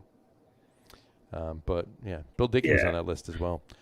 But like you said, a 690 lifetime slugging percentage, career slugging percentage, and a 1.164 OPS. Now here's two names for our list: General Crowder and Smead Jolly. All right, you got to make the list. We're not going to do this as a list. We're gonna do it as a list, but we're just going to do it as a separate list. It's not going to be our top 10. Yeah, but yeah. The National League MVP voting number 5 was Rig Stevenson. And Rabbit Moranville. Yeah, Ripper Collins. We know about Ripper. We know Ripper Collins. We know Ripper Collins, absolutely. Yeah. But in any event, don't close those pages before you write all that down. We got to go over that. I'll go over it. All right. So there you go. Right fielder, Babe Ruth, of course, George Herman Ruth in 1923. All right, moving on to DH, our designated hitter tonight. Top performance by a designated hitter. Easy. It's going to be Big Papi. Easy. David Ortiz in 2000. Although Edgar Martinez had some great years. Edgar Martinez had some great years, absolutely. But so did who's the guy from the Royals? Hal McRae. Hal McRae, sure, absolutely. But Papi was just unbelievable. 148 RBIs that year he had. 148 RBIs. 713 plate appearances as a DH. And at bat, I think he actually played a couple games at first that year, I think. But in any event, or maybe not. Maybe it was all DH. He had 119 runs scored, 180 hits. 180 hits that year. 40 doubles, 1 triple. Big Papi had a triple. Big Papi legged out a triple that year. The outfielder fell down. The ball got stuck in the vines, and that's the only way that happened. In Chicago, there you go. Wrigley. And the year before, he actually legged out 3 triples. So that's crazy. But anyway, 47 home runs that year. Not his best home run performance. The year after was with 54, and he led the league that year. But yeah, 148 and 05. That was a crazy year for him. There you go. And he came in second in the MVP voting that year as well. Of course, he came in second in the MVP voting to A-Rod. So yeah, there you go. Yeah. What was the year? What was the first year that the Red Sox, was it 07 that the Red Sox won the World Series? 04, the year before. 04, that's right. Yeah. You should remember that. I do. Selective amnesia? Yeah. All right. But in any event, there you go. Designated hitter, Big Papi, David Ortiz in 2005. And to round it out, our closing pitcher, I wonder who it could be. Let's think here. Is it Trevor Hoffman? No. John Wetland? Could have been. I know who it is. It's Armando Benitez. It's I think it's John Rocker. Aroldis Chapman. Aroldis Chapman. There you go. Mariano Rivera, folks, and the year would be 1999. 1999 for Mariano Rivera. 45 saves that year, and that was his third highest save total. In 01 he had 50, and in 04 he had 53. But if he only had one more save in the postseason in 01, his career would have been perfect. Things could have been different. Perfect. But he finished third in the Cy Young voting in 99 as well. Yeah. And who did he finish behind? He finished behind Mike Mussina and Pedro. So there you go. I still think Gagne's 2003 was a better year. 2003 for Mariano? No, for Eric Gagne. Eric Gagne. He was just in general, you're saying for closers. I think to me that's the best closer year. I gotcha. Well, he definitely had a great year. I had him there too, but I think I don't think they even made it to the postseason that year. But we're going to talk about him maybe Yeah, they didn't, but I mean, it was. Yeah, it was pretty spectacular. It was phenomenal. I think it's a tie for that one, but we've managed to get him in there. You'll see in a second. Yeah, exactly. We had Eric Gagne was definitely, especially the 03 year. That was. Well, he had 3 years that he's just spectacular. Absolutely, and then he disappeared.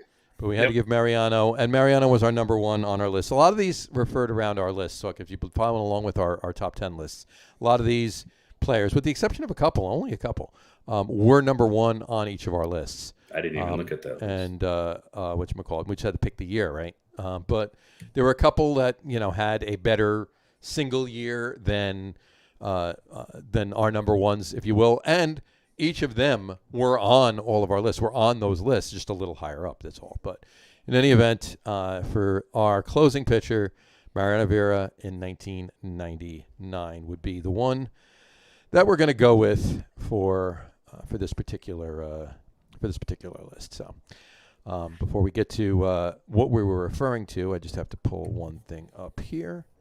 There you go. All right. But, so Mariano Rivera, 1999, would be our closing pitcher. All right. So that brings us to Old Balls. Old Balls. Harry, why don't you tell us who this week's Old Balls is, as if you don't already know. As if you don't already know. This week's Old Balls is, I think, our youngest balls to ever make it onto the Old Balls list. Old by some, not quite Kerbangers yet, but Eric Gagne. Yeah, and, I actually had him right there with Mariano. I had them both on my list. But Eric Gagne from 2002 to 2004 was the best closer in baseball and maybe the best 3-year run any closers ever had. Sure. In 2000, I think his best year was 03, but in 02, he had a 1.97 ERA and 52 saves in 77 games. And in 2003, in the same number of games, he had 55 saves with a 1.20 ERA. And in 2004, he had a 2.19 ERA with 45 saves in 70 games. Injuries kind of depleted him. He sort of disappeared for a while. He came back, was kind of the second or third relief option for the Red Sox. And I believe it was 07. 07, yeah. I think he played for 3 teams that year in 07. But he wound up with the Red Sox and won a World Series behind the dancing idiot who was their closer that year. And look, he had a really kind of a longer career than you remember, but he sort of disappeared after those 3 seasons with the Dodgers. He was absolutely unbelievable. I mean, just unstoppable. And to have almost 150 saves in a 3-year span is just unbelievable. I think he won the Cy Young in 2003. Yeah. And he was an all-star all 3 of those years, and he was in the top again with the Cy Young being a separate award. A lot of people don't vote for pitchers as MVP, but he was in the top. He came in 6th to the MVP voting that year. So he was top 10 Cy Young each of those 3 years in the top 7, winning at once, but right. He was, I think, 4th in 2002, and he sort of disappeared. He was a lot like what's his name from the Giants, Brian Wilson. These guys had these spans where they were really, really dominant. Gagne not so much in the postseason. I think the only World Series he won was with the Red Sox. The Dodgers. Not even sure how many postseason appearances Gagne had. They weren't really lighting it up there. By the way, the pitcher you were looking for, that was the main closer for the Red Sox in 07, was Jonathan Papelbon. So. Yeah, what an asshole. But good pitcher. Got, 2, 3, 4, 5, 6. He pitched in 2 games in 04. No saves, 3 innings pitched, and no earned runs. And then in 07 for Boston, he was he had a combined 9 games that he played in all of the postseason. Yeah, and mixed bag, but overall he did a 2.89 ERA. he had a bad year in the ALCS versus Cleveland, where he had his ERA was over 7, and that year in the ALDS his ERA was over 9. But then in the World Series against the Rockies, I think he pitched a couple innings without giving up a run, and in the NLDS the next year he pitched a couple innings. So he wasn't used very much. He was certainly 4th, 5th option out of the bullpen, but sure. He was there nonetheless, and won a ring. But for 2002, 2003, 2004, lights out. I mean, as good as Rivera was, maybe you expected that out of him. Rivera was a little bit on his way. I don't want to say down, but he was certainly leaving the game by that point. And Gagne was, I thought, hey, this guy's going to be the next great reliever, but injuries kind of hurt him, and his career got cut short really quickly. But I don't know what the average workload was for that time period, but he was for those 3 years making 60 plus. Games finished, I guess it is. So that's a big workload. Yeah. He just got and listen, 2005 he didn't have a bad year. No. No, he not just at all. I mean, it's how many games was he in that year? He was in 14. 14 games, 13. Yeah, so that's what I'm saying. It was eight saves. Yeah, I think that's the year he got hurt. I think he got hurt during. Yeah, because 06, he had one save in 06. He was in 2 games, and that was it. Yeah. Right. But I mean, his ERA was 2.19 in 2004. Yeah. In those, those. 02, 03, and 04 were the years for Gagne. I mean, in 2005, 2005 was 270. The thing is that, if you look at 03 and you look at Rivera and the Yankee, he didn't have as many save opportunities because I think the Yankees had a pretty good record that year. Right. Rivera had a 1.66 ERA that year, and with 40 saves. And the next year in 04, Rivera had a 1.94 ERA in with 53 saves. So, to have a 1.20 ERA, that's pretty darn impressive. With 55 saves. And 55 saves. Right. And 77 games. And he's pitching over, amazingly, those 3 years, 82.1 innings each year. Yeah. That's pretty interesting. Yeah. Which, that's a lot of innings. It's a lot of innings. That's a lot of innings to pitch. I mean, it's not like, he was in 77 games and he pitched. How many innings did he pitch? 9 innings. How many innings did he pitch in 03? 82.1. No.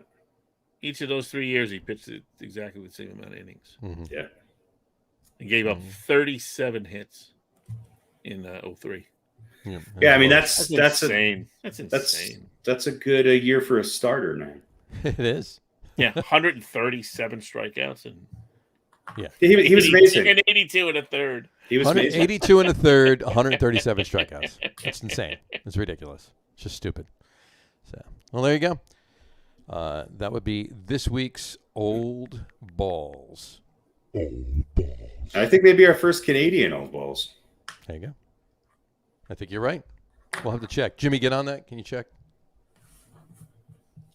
Pete, all right. He listens to you better. I think Jimmy's checked out. Jimmy! Are we done? Can I leave? Well, no, we got this little thing about over under. About the over. Well, we got to do another over under, but let's chat a little bit about briefly about the NFL. Next week we're going to kick it off with a little bit more NFL for you. We'll probably have a little less baseball, a little bit more NFL because the week after starts the regular season, and this weekend is the last preseason games. So final tune-up, if you will. There we go. So let's start off with the big news coming out of Denver today. Teddy Bridgewater named Broncos starting quarterback for Week 1, huh? Versus the Giants. Surprise you? No, not at all. But I mean, I don't know. You guys root for Teddy Bridgewater? I mean, obviously, Harry, you kind of will, right? Because he's quarterback of your team. But I can. I like Teddy Bridgewater. I like him better than Drew Lock. But there's a lot of homers here in Denver who like Drew Lock. I don't know what it is. It's Denver. I hate to say this because it's going to sound horrible, but Denver really gets behind a lot of white quarterbacks who suck. Yeah, I like Bridgewater. He seems like a good guy, and okay, he's not great, but. He doesn't suck. He's not terrible. He's had some Teddy success. Bridgewater's He's had a lot of success. He's not the guy who's really going to win it all for you, but. Well, I mean, he certainly, in the early in his career, he looked like he could have been, Yeah. But in any event, yeah. Now you mentioned something to me before, Harry, about some rumor mill stuff going around. Right. Any validity to that, or is that just hoping? Look, I think this is on SportsIllustrated.com, SI.com. Falcons blockbuster quarterback Ryan trade to Broncos. Would it help Atlanta? BR Gridiron, I don't know. Was it a speculation by SI, or was it I think so. Somebody looking for an article to write kind of thing? Bleacher Report has proposed, I don't know if they've proposed, but the proposed deal involves the Denver Broncos, a placeholder quarterback, and multiple draft picks. So it would basically be, Drew Lock as the placeholder quarterback, draft picks for Matt for Matt Ryan. And I don't know. Of course, everybody here picks up on that, just like Aaron Rodgers is going to come here. I think this is a bunch of nonsense. But if you're Atlanta, where is Atlanta? That's my question mark. And I almost feel – well, I know that. But I almost feel like, is Matt Ryan putting himself at the end of his career in the same situation that Eli Manning was in? Probably. Are they rebuilding? Are they a good team? I don't know. I feel like the same question marks about the Falcons are the same question marks I had about the Giants with Manning's last years. Right. And coming off, only a couple years after they both had really spectacular years. And Ryan's year where they lost in the Super Bowl to the Patriots was, didn't he win MVP that year? It was close. I don't know. I mean, a pretty spectacular year. So does Matt Ryan have anything left in him? He's 36 years old. I don't know. I think he's probably a better fit than when the Broncos went out and got Joe Flacco. Right. Probably not as good a fit as when they went out and got Peyton Manning.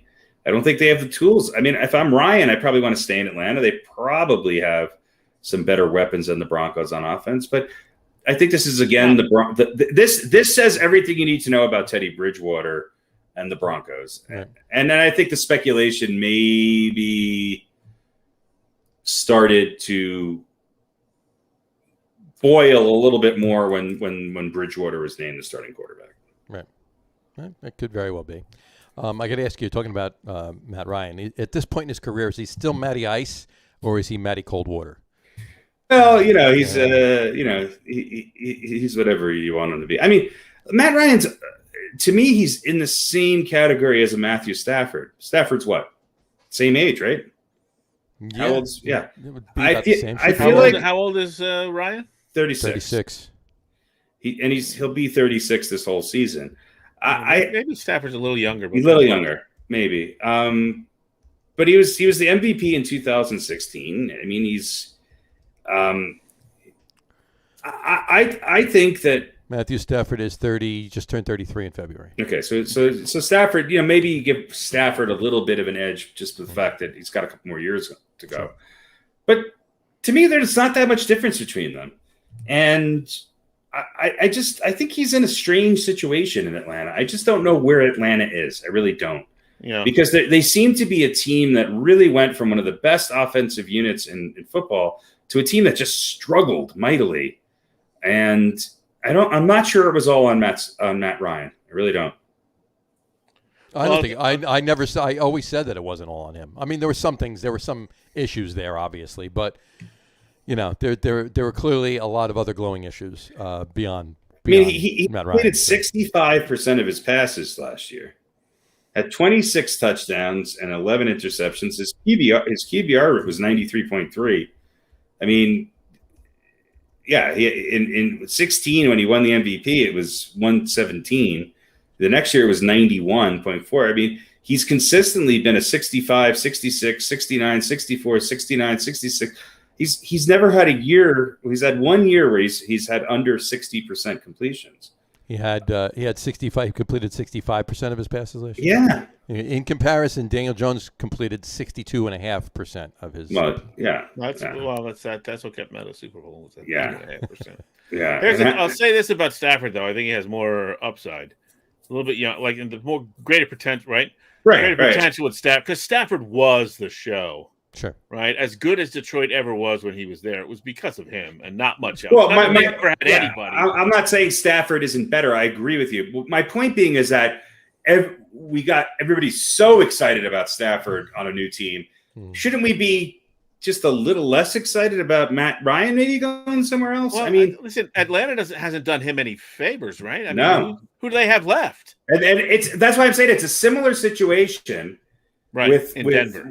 It's a similar situation comparing him to Eli Manning, where they have, Manning's still there, and two or 3 years after he won him a Super Bowl, they've got all these nut jobs that they drafted. They got their best players wanting to leave. They've got all this distractions around them. Manning wasn't able to get out. It doesn't seem like Ryan's going to be able to get out. None of these guys really seem to have his back or value his leadership. I don't know. I think at this point, Ryan is kind of a placeholder, right? You would imagine at this point, yeah. They're looking for somebody else, but we got this guy who's good enough. They're not yet. It's going to take them too many to do. The rebuilding process that they're going to have to go through right now to get back to where they want to be. He's not going to be the quarterback that's going to get them there. He's going to be the placeholder that's going to get them to that next quarterback. Where else is he going to go? That's a better situation for him. That's a better situation. Not Denver. Right? That would be a little apples to apples at this point. Yeah, that's what I mean. It's not significantly better. So they have Mike Davis. Their wide receivers are Ridley. Yeah, Ridley is the reason that whatchamacallit, Jones is not there anymore. They got Cordell Patterson. Yep. But they don't have Jones. They don't have there's a lot of guys that were on that Atlanta team that were really good, and I just don't. I honestly am asking. I don't know where they're at. Like, what do you expect from Atlanta this year?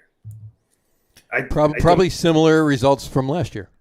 Yeah, which was what? Which was, I don't know, 6-10. Yeah. 10. Yeah. Yeah, 6-10. Is that what they did last year? Yeah. So they'll win some of the games they should win, which is probably going to be a lower number than it was last year, right? They'll beat a couple of teams that they shouldn't beat, right? Didn't they have some ridiculous win against? They lost. Remember or something last year. They lost so many close games in the beginning of the year. Yeah. Oh yeah, and they just that was it after that. Their record last year was 4-12. I'm sorry, 4-12. They were 4-12. Yeah, they were really bad last year. Yeah. I didn't think they were. So I mean, I don't know. NFL.com has them in the power ratings? They have them at 39th. No, that would be the Jets. The Jets are actually not last. No. They have them at number 25. Mm-hmm. Guess who's number 24? The Giants. The Broncos. Oh, the Broncos. The Giants. The Giants 26. Are 23. 23? Oh, are they? Yeah. Yeah, there you go. So that's just crazy. All right, speaking about rankings, all right, let's jump to this. The NFL released the top 100. Top 100 what? Top 100 rated players. Okay. Top 100 rated players. Let me just get to the list here. By the way, they always fuck this up every year. I think. Yeah, pretty much. Well, right now, as of right now, because they haven't done the top 10 yet. They haven't done the top 10.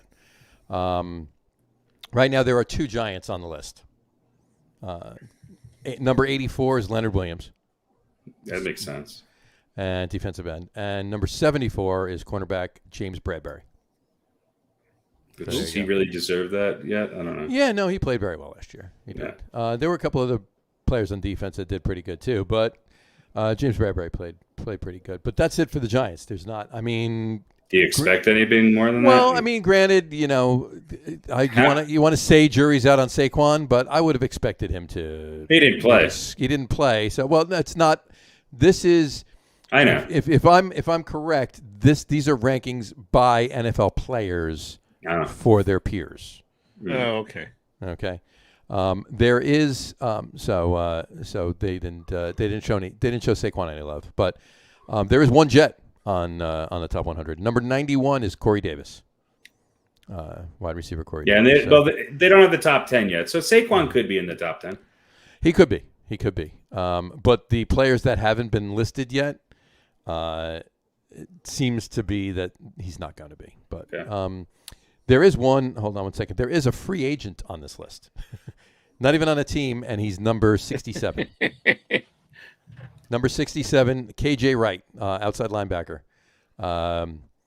He's a free agent. He's not on a team, and he's number 67 in the NFL's top 100. So. Good for him. I mean, do you guys honestly think Alvin Kamara should be number 14 on this list? I mean, with Tyreek Hill, number 15. Well, I mean, Alvin Kamara racked up a lot. Well, I'm saying I think he should be higher. Oh, okay. I thought you were talking. He should be lower. Yeah. Yeah. I mean, Deshaun Watson's number 18. Okay. Whatchamacallit? I mean, Buda Baker is number 19. It was his first all-pro season at safety, but okay. Here are the 10 speculated top 10s. All right. Not in any particular order. These are just a list of them. Doesn't matter where they are. Rodgers, Brady. Hold on. Packers, Devontae Adams. Packers, Devontae Adams. Buffalo Bills, Josh Allen. Buccaneers, Tom Brady. Rams, Aaron Donald. Titans, Derrick Henry. Cardinals, DeAndre Hopkins. Chiefs, Travis Kelce. Chiefs, Patrick Mahomes. Packers, Aaron Rodgers. And Steelers, TJ Watt. So, is Alvin Kamara better than any of those 10? Maybe TJ Watt. I was going to say maybe TJ Watt's about it. Yeah. And TJ Watt had a pretty good year last year. Now, the 2020 rankings, TJ Watt was actually number 25 last year.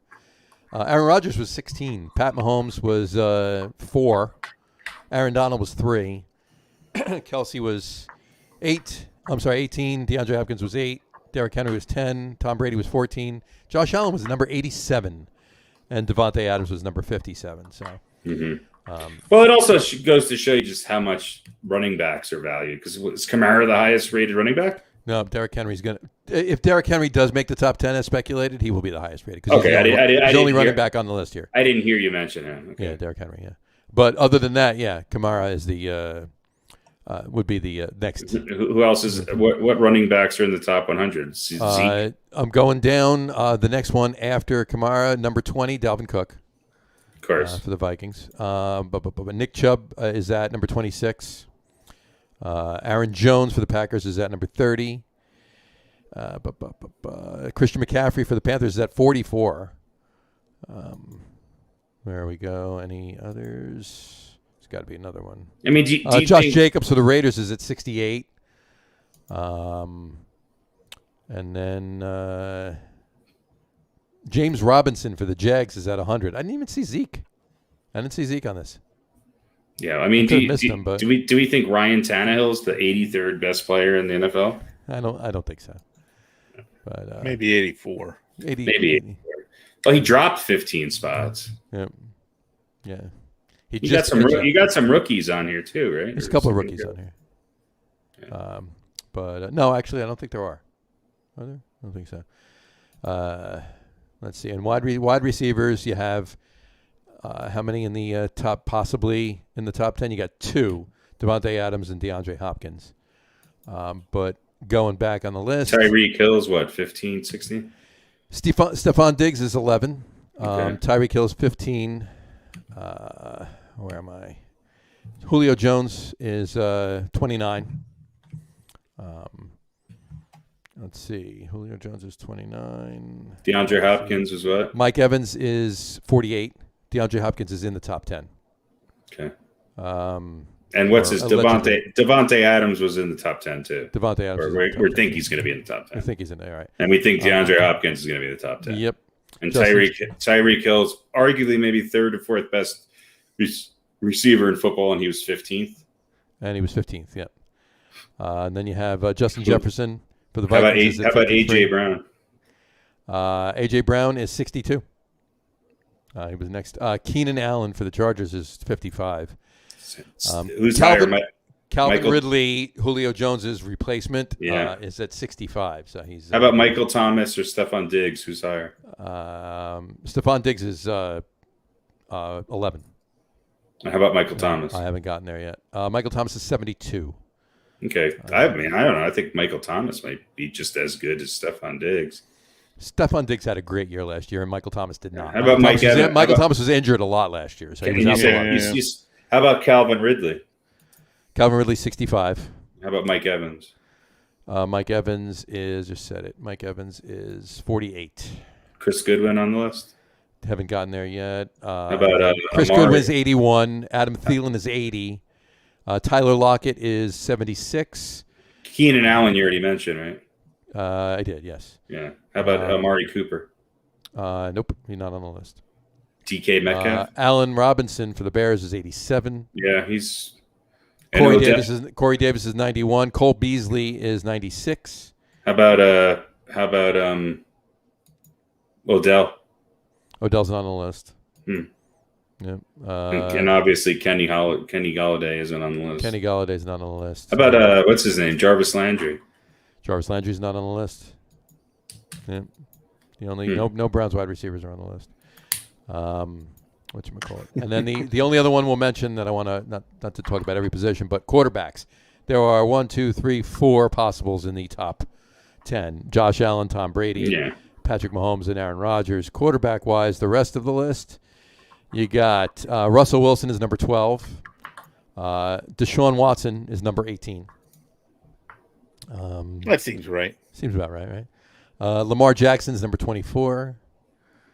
Kyler Murray is 39.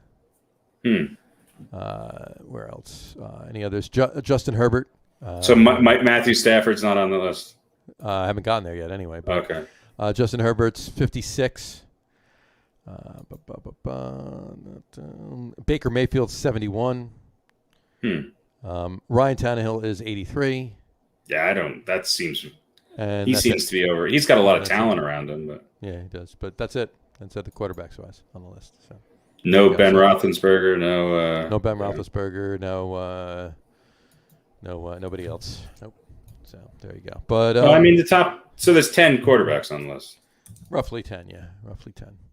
So, but I mean, you think about it. There's 30 teams, right? So if there's that makes sense. If there, I said before, there's 2 Giants on the list.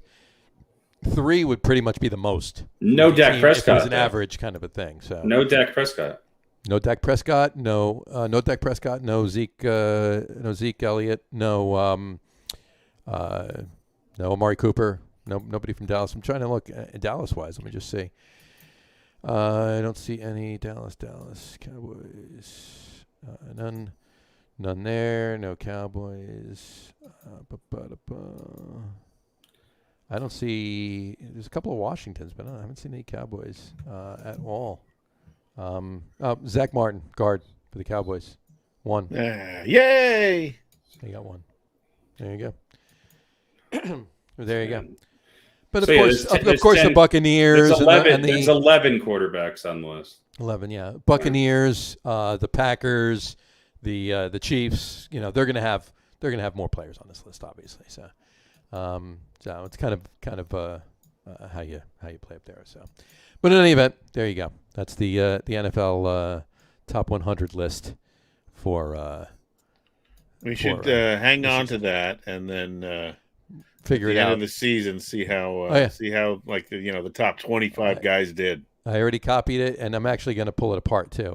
I'll make make a quarterbacks list and the running backs list and so forth and so on, just based on that. I'm waiting till they actually release the top 10. I thought they were doing it tonight, but I guess they're not. Maybe they're doing it this weekend. But look, Trevor Lawrence was named starter. He was. Did that surprise? Is that you? official? Yeah. Well, I thought the Urban Meyer said he was just kept going back and forth between. I think he named him today.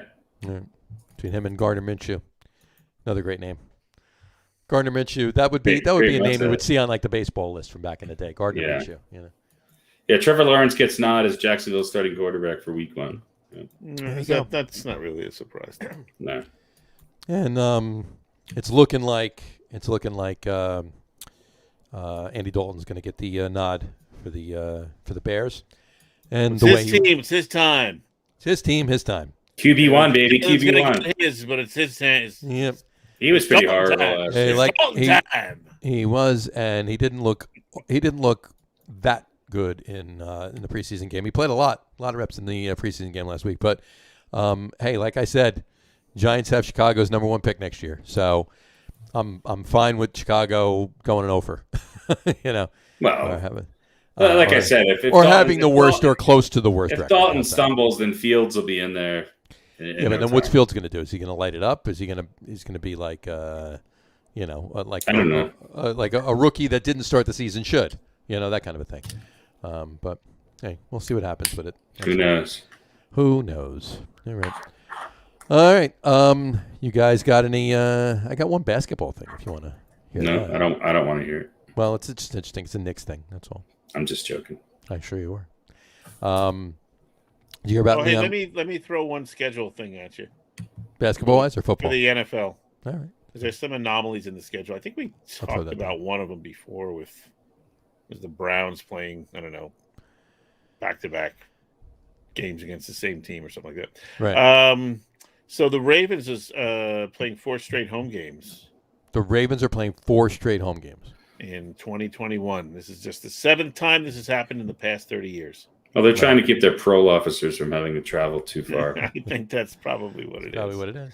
So let's see: 2020 Steelers, 2016 Raiders, Dolphins, Packers, the 2015 Titans, and the 2008 Texans. Of those 6 teams to play 4 straight home games, 5 of them went either 4-0 or 3-1 during that homestand. Mm-hmm. The 2015 Titans are the only team that didn't finish above 500. In fact, they finished at 0-4. Really? An 0-4 homestand. Yeah.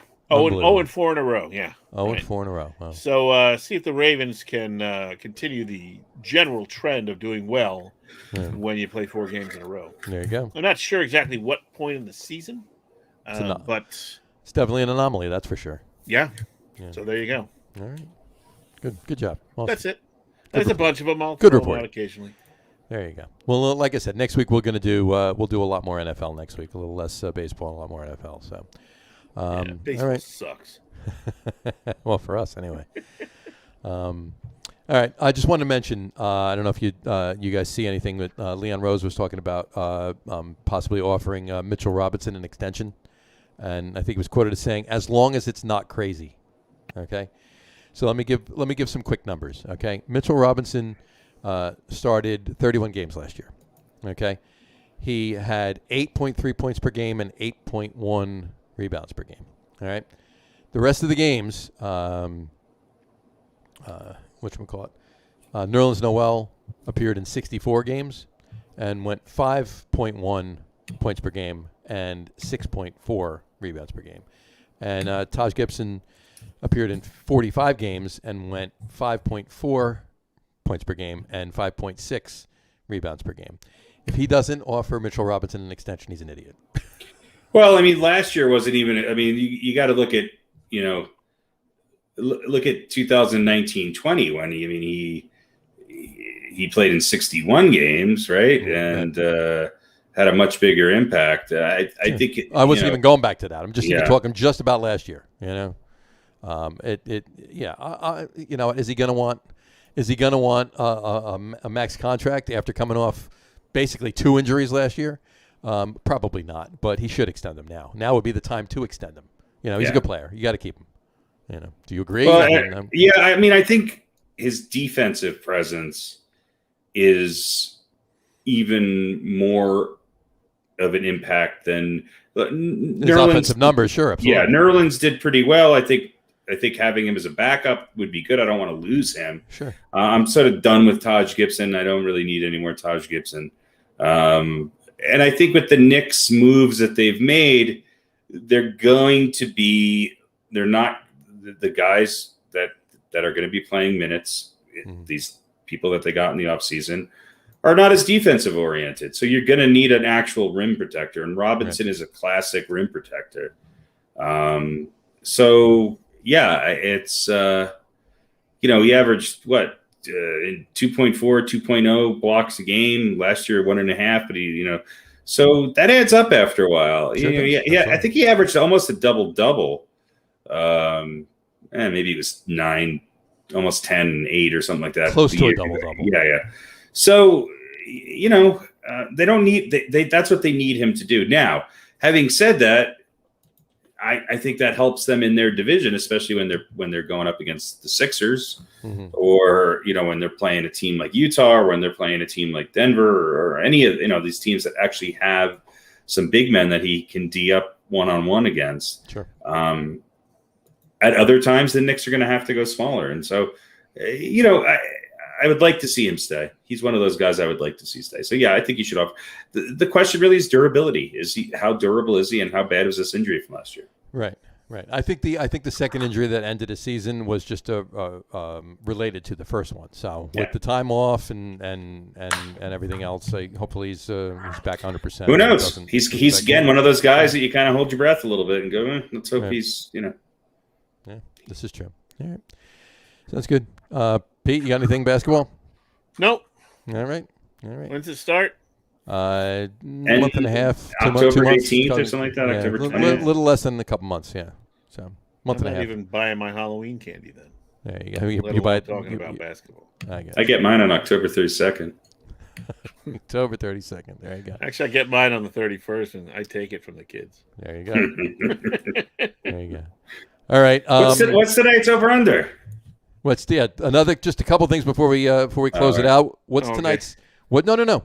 Number one is what's tonight's over under. Oh, okay. So the over under, I was thinking of a few good ones. I do not have a count. So we're gonna have to on this till next week. So no, I think I'll wing it. I have a decent idea. It's a very interesting one. Right. So we're gonna go tube socks. There's no tube socks on the shelf. Empty condom boxes.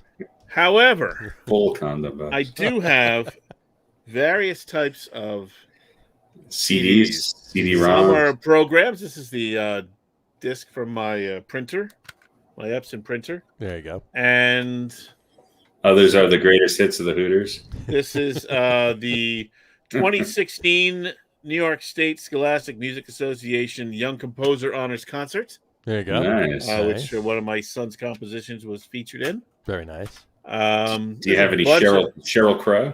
There's a bunch of those. I might. Lilith, best of Lilith Fair '93. I don't think so. This is this is early Kate Bush. This is DJ Yes One. Wow, I have no idea what that is. Pokemon mix. We were in Atlantic City, walking down the boardwalk, the family, and this guy comes over and he's hustling CDs, and so I'm like, all right, I'll buy one. Why not? And he's a rapper, and it's terrible, but it's so bad it's hilarious.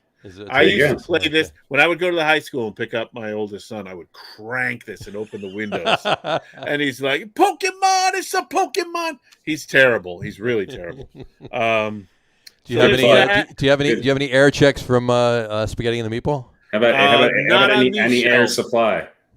Spaghetti on the Meatball is in the other, and there's a few other. I can see there's a disc from my son's. So you don't know how many? I don't know how many. Are you so write down a number then for your over under. So the over under is going to be. Well, you can't tell us. Write it down. Well, the number he's got to tell us the number for the over under, and then we can pick over and under. Yeah. That's so I'm gonna set the over under at. But I mean, write down the actual number. Well, I got to figure out how many are actually. Well, he'll count them while we're talking. Yeah. I'm gonna have to count, but all right. I figure we could reveal next week. Oh, okay. Because it will take cliffhanger. There. So it's cliffhanger, folks. You'll have to tune back in to find out what. It's like when Fonzie jumped the shark. Exactly. But the reason I mention it now is because it's interesting. I think so. It's going to be a very interesting number. I think you're going to find more than you think. I think I am too. I'm going to put the over under at 10. No, he's going to go 31 and a half. Yeah. 31 and a half. 31 and a half. Basically, it's going to be any kind of a CD. It might be music. It might be a movie, although I don't think it's CD-ROM, something on there, a program, whatever, any type of CD. Yeah. Just on that shelf. Just on that shelf. Just on these shelves. Not the spaghetti and the meatball air checks on the other side of the wall. No. Not your OnlyFans bed. The shelves of wonder here, not the all right shelves that are going to collapse. 31 and a half. 31 and a half. I'm writing it down. John, what do you say? Well, are we going to guess now or are we going to guess next week? We're going to guess now. Right? No, I think you should guess next week. Next week. Okay. Yeah, because that'll give me a chance to count them up. I knew there was something I was forgetting to do today. There you go. All right, 31.5. That's the over/under. We will guess the. We'll guess it next week, and we'll go from there. And this will give the kids at home a chance to ponder this and take a still shot of the screen, let's say, if you're watching, and try and figure out what you can see. I don't think you can really see much. Well, if you had the technology like TV says exists, you could zoom down to 2 microns. And I could. You could count them all. There you go. This could be fun. It'll be fun. Sounds good to me. We'll reconvene on that next week. I got one graphic I want to put up here. I want to put this up. This was a TV commercial. I took a screenshot of this. This was a TV commercial. You got to look at this. I'll put this up. I want you to read what's in the blue circle. Okay. Mm-hmm. What's in the blue circle? Sitting is the new smoker. Sitting. This is on TV, mind you. Okay. By QB. BYCUBBII.com. Byqb.com. Sitting is the new smoking. I've heard this before because they say inactivity is just as bad for you as smoking. Okay. So, but I'm looking at that. Sitting is the new smoking. And the first thing that occurred to me was that smoker's cough is going to really screw up the air quality in your room. So. Yeah, and what is QB? What is QB? Yeah, what's QB? I don't know. Is that something that pops out of your couch and I don't know. Rams into your ass cheek so you get up and move. The couch actually just pushes the couch and launches. I mean, it looks like they're selling a nice, comfortable couch. Put that back up because I don't I want to smoke when I look at that guy. I think it's a hook, like a fish hook that goes in your lip and pulls. You don't see there, and then every now and then, when someone opens the door to walk in, it pulls and you have to stand up there. Sitting is the new smoking. That's such bullshit. Smoking is way worse than sitting. I don't smoke anymore, but I smoked for a long time. QB is an under-the-desk elliptical machine. Ah, okay. QB's an elliptical machine. Okay. But under your desk. You have to sit down to use it. You have to sit down on the couch to use it. It's under your desk. I think maybe it's a standing desk. I don't know. Is he using it right now? I can't see what the rest of the ad. The legs are both in the. Is that a guy or a girl? I can't tell. Does she have a wrist brace on? Something's weird about all this. It's actually very weird. Yes. But it looks like she has fake arms. Did she lose her arms? I don't know. Obviously, she's happy. Yeah, that hand looks like an old one they would make out of wood back. Did Geppetto make that hand? Maybe she lost her hand to maybe she got it stuck in her QB. Diabetes or something, and I don't know. Unless she's got a glove on or something like that. I'm not going to lose another hand. I'm going to QB myself. I got to QB my way to better health. I don't know. Yeah, but sitting is the new smoking. I was like, okay, that smoker's cough's got to be. Staying in is the new going out. Staying in is the new going out. It's a great song by a local Denver band called Spells. You should check it out. Is it really? It's actually a good song. Staying in is the new going out. Yeah. And this is, I think they released it before COVID, so they were prophetic. They were ahead of their time. Slightly. They also have a song called 80% is Good Enough. There you go. So, all right. Cool. All right. So on that note, we will wrap up the show for today. We want to thank everybody for watching. And for those of you just listening to the audio podcast, thanks for listening. Don't forget to visit our website, www.getonwithitpodcast.com. That's getonwithitpodcast.com. And please remember, like us and follow us on all of our social media, Facebook, Twitter, and Instagram. Just search for the Get On With It podcast. And, of course, all of our shows are on YouTube as well on the Log Room channel. Remember, we go live with the video podcast on both Facebook and YouTube every Wednesday night at 7:30. And for those Eastern time, and for those of you that just want to listen to the audio podcast, you can do so on Apple Podcasts, Spotify, TuneIn, and Stitcher. And if you haven't done so already, please subscribe to one or more of those feeds, and you will never miss a show. Again, thanks for following along with us. Have a great rest of your week. Have a wonderful weekend. Watch a lot of sports. Get ready to enter the last month of the regular season of baseball and get ready for football. We're going to talk a lot about that next week, and we will talk to you soon, guys. Take care. Cheers. Peace.